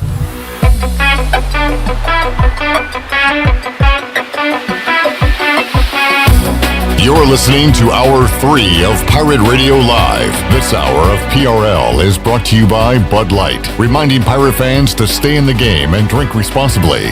Bud Light, the official beer of the ECU Pirates, and proudly distributed by Carolina Eagle Distributing since 1989. Now, back to the show. Welcome back. Orthopedics Needs and Sports Medicine Center of Greenville's new extended care clinic is now open Saturdays and Sundays from 10 a.m. until 2 p.m. so you can avoid the emergency department for any urgent orthopedics care. For more information, call 757-2663 or visit orthoeast.com. Orthopedics East, providing services to Eastern North Carolina and the Pirate Nation for more than 35 years. And congratulations to Clee Smith of Winterville, picked up free lunch at CPW's. CPW's is open every day for lunch, and their classic menu is also back with all of your favorites like tortellini CPW's, Cajun chicken and pasta, classic lasagna, the garbage pizza, the stromboli, calzone, Atlantic salmon, Cajun fried shrimp wrap, and more. Start every meal off with your favorite beverage and CPW's fresh baked bread and garlic butter. CPW's is in the Stanton Square Shopping Center next to the hospital. Follow them on Facebook for daily updates. Now let's head back into Pirate Radio Live. Here's your host, Clip Rock. All right, thank you, Shirley Rhodes. Chandler Honeycutt also producing today's program. Troy D is here for hour 3 of the program, as is Jay from Villa Verde. What's up, Jay? What up? Say that one more time. Yeah, sorry about that. What up, what up? There it is. Sounded good that time. Good to see you, man. I had lunch at Villa Verde today, actually, as a coincidence. What a coinky dink. I've been on an ACP kick over You there. have. Yeah, it's a very good dish, by the We way. need to get off of it, though. What's that? We need to get you something else. Yeah, I almost went with the seafood paella. Actually, we created a... You have the lunch portion, right? That's right. For You you, said it's one of your most popular dishes. How did that get started, that dish, for lunch? because of you, Troy. True story. It is. It is. Yeah. You're the best. Thank you. Chandler is a bowlaholic. He gets one every Friday. And also, I'm on. Thank you, Troy. That's for me, Chandler. Don't be trying to act like that's for you. I'm okay, Troy. But I'm on the low carb diet. I had to get off that diet to try the Cuban sandwich. And my man, it's delicious. Thank you. This is a year anniversary. It's hard to believe, year anniversary last week since everything started shutting down. Correct. And you had to really kind of reinvent your business in many ways. Whole new business with the COVID situation. Yep. How now a year later, it seems like things are starting to get back to normal. How are they as a local restaurant owner with 2 locations now in Greenville? How are things going? Things are getting better. Things are, people are coming out, and of course, takeout business is at an all-time high for each and every one of us. But it's, again, is takeout business still as busy as it was? No, I don't think that it's like during the COVID days, but by all means, it's higher than it's normally been. Last year, this time, there's no chance we'll be doing the amount of takeout we're doing from our location. You're doing something coming up tomorrow. If you're listening to our live edition, tomorrow it'll be Tuesday morning. You're going to be offering. First of all, you're doing something new at the new location, which is Villa Verde Dos on Arlington Boulevard. It's the quick serve Villa Verde. That's right. By the hospital. You guys are going to start serving breakfast. We're going to do breakfast out of that location. And to kick it off, you're going to do it for free. We're going to do it for free. So it's to mark that 1 year anniversary of our state shutting down, and of course, the media has not been highlighting our frontline workers lately. So it's our way of saying, hey, we appreciate what you guys still doing a year later. So anybody that wants to come out Tuesday from 7 a.m. to 11 a.m.? 6 a.m. to 11. 6 a.m. to 11.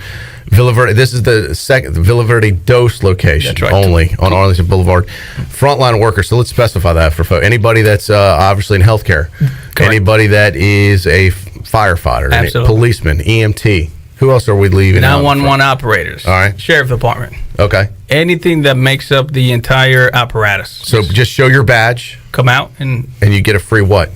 So like bowl, wrap, what burrito bowl or the breakfast bowl. All right. Kickstarting breakfast, baby. That's awesome. Is there a menu available now, like to look at? Yeah. Okay, I want to check that out. I'm a big breakfast guy. Yeah. And that sounds fantastic. We're putting some scrambles. It's so if you're not a first responder, can you go tomorrow? Or you can go tomorrow. But it's just not free. Correct. We want to highlight those that have been. I got you. But you can go eat. Like Clip, who is what I refer to as a last responder, he could still go and eat. Last responder. Hey, like that. I'm just kidding. Well, if there's nobody else you can count on, you can count on me. He is our last responder. That's right. When everything else has failed, try Clip. When Troy has all the dumb text and the group text going, I'm the last one to respond. It's true. Yeah, it's a good point. I ignore it for as long as I can. Yeah. When the Clip responds, you know it's about over. Yeah. So that's awesome, man. No, thank you guys. That's great. Yeah, looking forward to trying some breakfast bowls out there. Breakfast bowls. It's gonna be nice. It's gonna be nice. All right, you want to make fun of me some more now? And yeah. The you video, want to finish Troy? the show? You want to ride along with us? Yeah, let's do it. All right.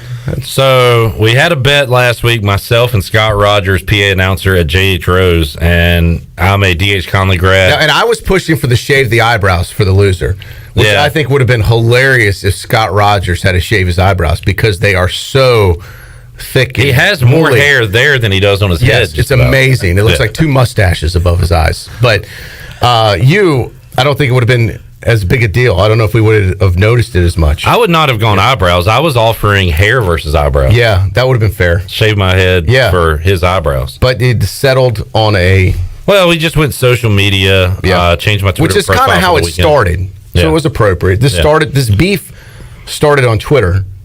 And it ended on Twitter. So all weekend long, I was clipped JH Rose Lover Brock. I had a picture of JH Rose, and then Scooter typed out a message for me to read. Yeah. And he would have done this if Rose had lost. Yes. He would have read your message. Correct. Did you have that message already written for him?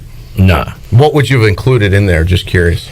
Probably similar to what he did. I would name a lot of the coaches over there. Mm-hmm. I think I would have talked more about how Rose sucked instead of Conley being good. Right. I think he missed an opportunity there. He could have had me talking about how much DH Conley was awful. Right. But instead, he just propped up Rose. I would have gone negative. He took the positive route. I would have gone negative. True. Yeah. Yeah. That's an interesting perspective there. Yeah. Now, that is breaking it down. Let's hear what I had to read as a Conley grad propping up JH Rose after they beat Conley on the football field. Hello folks, Clip Rock here. I've recently become the biggest fan of JH Rose High School. This place has so many great teams and players. From RV Ronald Vincent to James Rankins to Will Bland, and of course the GOAT, or otherwise known as my daddy, Marvin Jarman. Let's talk about how great Percy Daniels Field is. This field has the best paint crew in Pitt County, and is definitely better than Conley. Brian Weingartz and Scooter do an outstanding job each week painting this field and getting it ready for my Rampants. Now let's talk about the PA announcer. Not only is Scooter good at painting, he's also the best high school PA announcer in Pitt County, and definitely better than Conley and might even be better than Morgan Ayler's. This past Friday night, we saw an absolute butt whooping. The Rampants are back. Caleb King and Scott Lovett are the best coordinators in the state, and it showed on Friday night. From Jarman to Hamilton to Streeter to Brown, our team is like an episode of Pirate Radio Live, featuring me, Shirley Rhodes, and Chandler Honeycutt. Must watch. Conley had a great run, but Pitt County is now Rampant territory. Thank you for coming to my Brock Talk. All right. Listening back to it, he really let me off the hook. Yeah. What was the Marvin Jarman known as? My daddy. My daddy. I thought that was the funny part right there. Your daddy. And he actually said... by the way, I tried to give your daddy a ride the other day, and I got... this is like a first. This is a second. He said no. It was about a year ago. COVID was like just taking hold, or maybe 9 months ago. We're in the middle of all this stuff. And I went to give Marvin a ride, but I don't think he wasn't accepting rides at that time because of the COVID situation, for real. He's distancing. So I saw him a few days ago, and I pulled on Queen Anne's, of course, and he said that RV was already on the way to get him. There you go. So I said, well, I'm here now. You're going to have to wait for RV. I can get you there now. I was trying to... He said, no, I'm okay. So I texted RV. He said, yeah, I'll be there in 5 minutes. And I got turned down from giving Marvin I couldn't even give Marvin a free ride. That's how bad my week was last week. Scott told me he asked Marvin Jarman to make a little junk talk video for me. Right. And Marvin said, no, I don't talk junk. Too nice. He's too classy of a fella. And I think that's why even people from D.H. Conley appreciate and respect Marvin Jarman. There you go. When Marvin Jarman has fans on both sides of this war, you know he's a likable guy. I think we can all learn a lot from that. Yeah. As Americans. Yes. As people. And really, as human beings. As humanity. I think that more people should be like Marvin Jarman. Yep. We'd probably get along a lot better. Heal the world. Yeah. Doesn't want to talk junk. Make it a better place. What a nice gesture by Marvin Jarman, with a great opportunity. With plenty of material to be able to talk junk. Their top player didn't even play, did he? No, Troy, he did not. Yeah. Michael Allen. Yeah. Makes it even worse. I mean, and they didn't even, rub it in about that.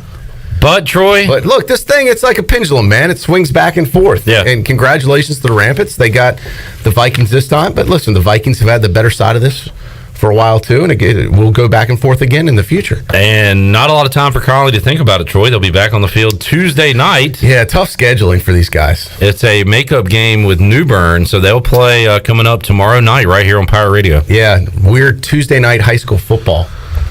Touchdown Tuesday. In the middle of March. It just doesn't, feel normal. None of that is right. And then they got to play again. They got to turn around and play again, what, Saturday? Saturday. Yeah, so they're having 3 games in a short amount of time here for football. I think it's really tough on these kids. Yeah. So. They'll love it, though.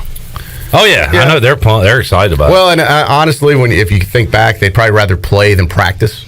So. That is true. It eliminates an extra practice during the week. There you go. All right, let's get another break in. We'll come back, have more for you on Pirate Radio Live. Troy D, Jay, Clip here, and we'll be back with you after this.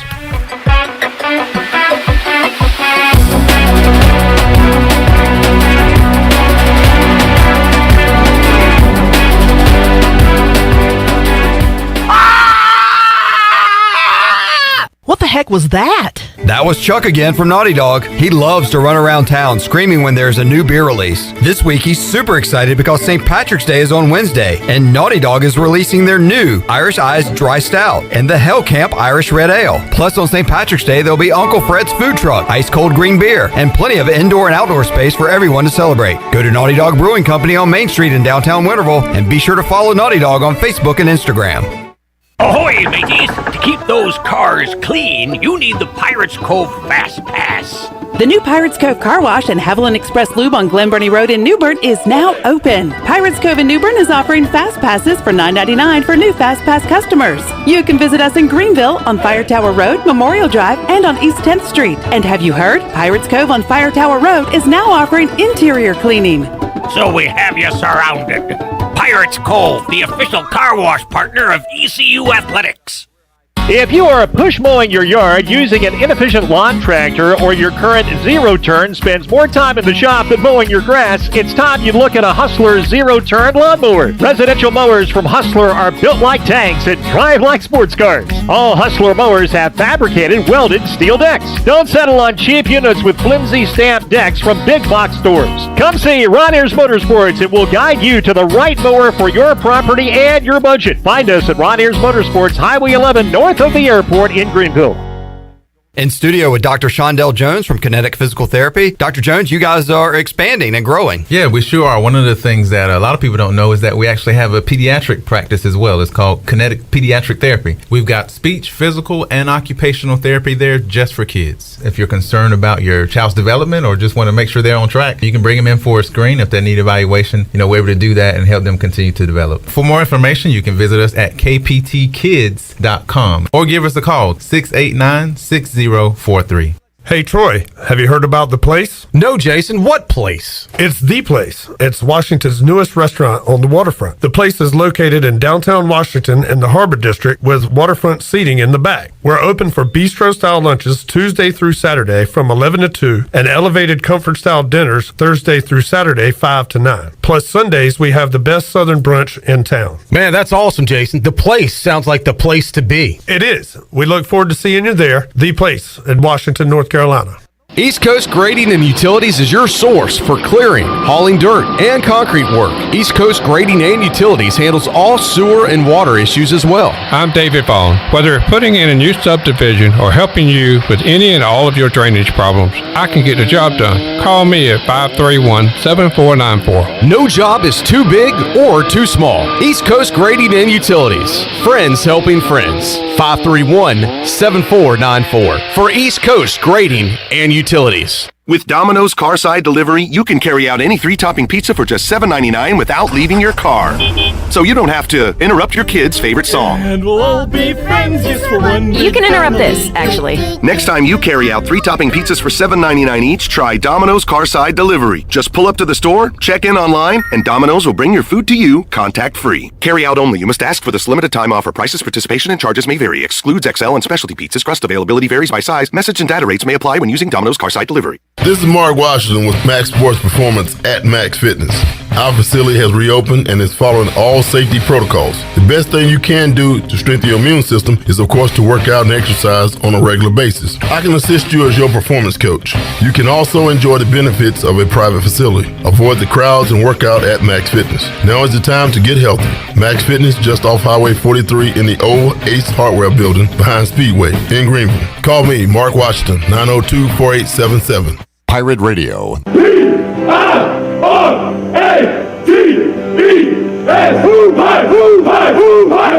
voice of the Pirate Nation. 1, 2, 3,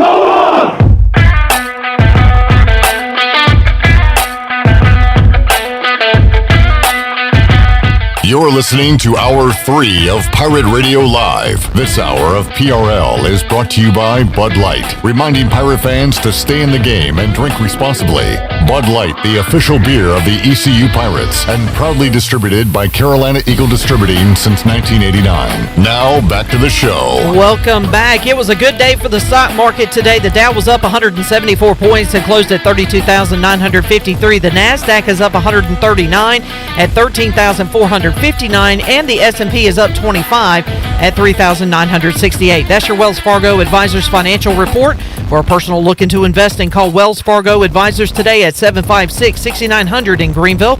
Wells Fargo Advisors, LLC, member SIPC. Now let's head back into Pirate Radio Live. Here's your host, Clip Rock. Alrighty, back with you on Pirate Radio Live here on a Monday. Coming up on Tuesday's show, we will talk to former Pirate and now the illustrious head coach out at Pitt Community College, Tommy Easton, going to join us on the show to talk about the Bulldogs coming up Wednesday. Troy D will be back. We'll be talking to DG, David Glenn, in the 5 o'clock hour. Yeah, Wednesday at 5, he'll be live in studio with us. Looking forward to that. Yeah. Also, as you mentioned earlier, got a big interview with the new chancellor of East Carolina University coming up Tuesday. We'll be serving that up in our podcast. What is podcast page for Apple? I guess, is that the best way to refer to it as? Sure. We'll be serving it up there. We'll have some highlights on this program, and then we'll run it in its entirety Wednesday at 6 o'clock here on Pirate Radio. And as a public service, as I like to do, just to remind people in case they missed it Saturday night, Sunday, times did change. We did spring forward an hour, which I really do feel we're getting gypped because the last 2 nights it's been overcast. So we haven't been able to really appreciate and relish the extra hour of daylight because it's been diffused because of all this cloud cover. So it's not as bright as it normally would be. And I feel like we've just got the short end of the stick on this. Thank you for that PSA. Coming up Wednesday on the show as well, Mac McCarthy will be here. And on Thursday, Bryce Williams will be here on Pirate Radio Live. Talked to Bryce today. Boy, he had a busy weekend, and we'll have a lot to talk about, especially with the... He went fishing with some coaches. He did. All right. Yeah. I'll let him talk about it, but I got the preview today. I don't know if we'll have time because he's going to fill out his bracket while we're here, and knowing Bryce, that could take around 4.5 hours. I thought we were going to get it to him ahead of time so he could... He should probably start working on it tonight. Yeah, gosh. There's so many lines. Do you fill it out all at once? Which way do you hold it? Or do you do it over a 3-day period? Do I write on the back? Do I do it in pencil or pen? What if I make a mistake? Who's the best team? I'm just going to pick them. Is it for basketball? Is this what sport? Who's playing again? How many games do they have? Wow, my hand got a cramp by filling this thing out. Daggum. Jeez. All right, there's a preview of Thursday's show. Jay, we should run that to the real thing. Do you fill out a bracket for the college basketball tournament? Absolutely not. No? Yeah. Why not? It's not your thing? It's not baseball. You're a baseball guy? Jay's he likes baseball. Baseball. Dominican Republic likes baseball. What are you, Italian? Yeah, I love his Dominican accent. Hey! Talking to me. I'm from the Dominican Republic. From the DR. Hey! We like to play baseball people. Mamma mia. That was really bad. That's my Italian DR accent. Yeah. People forget Tony Soprano was from the DR. Exactly. Yeah, You're not the only people that can do impersonations. That was beautiful. All right, so Jay's getting ready for baseball season, I guess, for Major League Baseball. Who you like in baseball? The Red Sox. Oh, really? Why, is there a player? Was it or Big Poppy? It's a Dominican. Oh, yeah. We serve the Big Poppy at the restaurants. Yeah. That's the hint, Big Poppy. All right, I like it. Hey, the Italians love the Red Sox. Hey, baseball. Oh man, that a lot was of good. Dominicans in Boston. A lot of Dominicans in Boston, New York. There you go. All right, Troy D, we will once again see you win. So David Glenn's going to join us in studio. In studio. Yeah, it'll be fun. And We'll, go ahead, sorry. What were you going to say? I didn't want to interrupt. Only one triangle team to discuss with David. Should be easy. Be in North Carolina. Got some other ACC teams to talk about, though. Yeah, Georgia Tech winning the ACC champion. Josh Pastner. That's right. Yeah. Our old friend. Boy wonder. Our old does it again. AT look like. Did you see, Troy, where I said Reese Davis, Alan Thomas, and Josh Pastner have never been at the same place at the same time? And there's a guy on Fox News that looks just like AT. Oh, but he's an older AT, right? Yes. But I know you're talking about. I can't think of his name. He has he kind of has that widow's peak in his hairline. Of course, AT also looks like Eddie Munster. He does. And Papa John. Yeah. Papa John's, he's spot on in that. There's a lot of AT lookalikes out there. No question. But yeah, there's something about that look that. But anyway, that really annoys people. All hateable men. All those people that you mentioned are really despised by. Can't stand any of them. Yeah. Jay, on a lighter note, yes, sir. You got the big breakfast for folks that are just tuning in coming up Tuesday morning, 6 a.m. 6 to 11. To 11 a.m. Appreciate if you're a first responder, just bring your badge. It is absolutely free. Yep. Shout out. Only Tuesday morning. Yep. Shout out to Villa Verde Dos. Yes, sir. Only location. And now you're not going to be serving breakfast at both locations. Just no, Dos. sir. Just Vivi Dos. Okay. Shout out to Major Conley. It's coming out tomorrow to help out as well. To who? Major Conley. PJ. Oh, okay. He's coming out tomorrow to help us. Oh, I thought you said Major. You know, my British accent. The British. Major, he got an upgrade. He went from mayor to major. Hey, Major Mike. Conley. Where you from, Mike? My British. Like, who's Major Conley? I thought you were going like, is this a guy with the Salvation Army I don't know about? Or? This is how you have to talk to Troy. Hey, bada boom! Bada bing! Come on! Shout out to PJ Conley! Serving it up. Is he going to be serving? Yes, sir. Oh, really? He's going to be serving it up. Does he know what he's doing? We'll help him. Okay. I don't know if I want him making my bowl. He's not He knows what he's doing, Troy. You're not even going to be there. What do you care? How do you know where I'm going to be? Oh, I don't know. My schedule. Oh, shot in the dark. I didn't know you were going to the old country tomorrow. All right, that's enough. Oh, Jay, good to see you, man. good seeing you, Jay. Thank you for your support as always. Troy D, see you Wednesday. I'll be back Wednesday at 5. Chandler, Shirley, see y'all tomorrow, Tuesday, 3 o'clock, for an all-new edition of Pirate Radio Live. So long, everybody. Thanks for listening to Pirate Radio Live, an exclusive presentation of the voice of the Pirate Nation. This is Pirate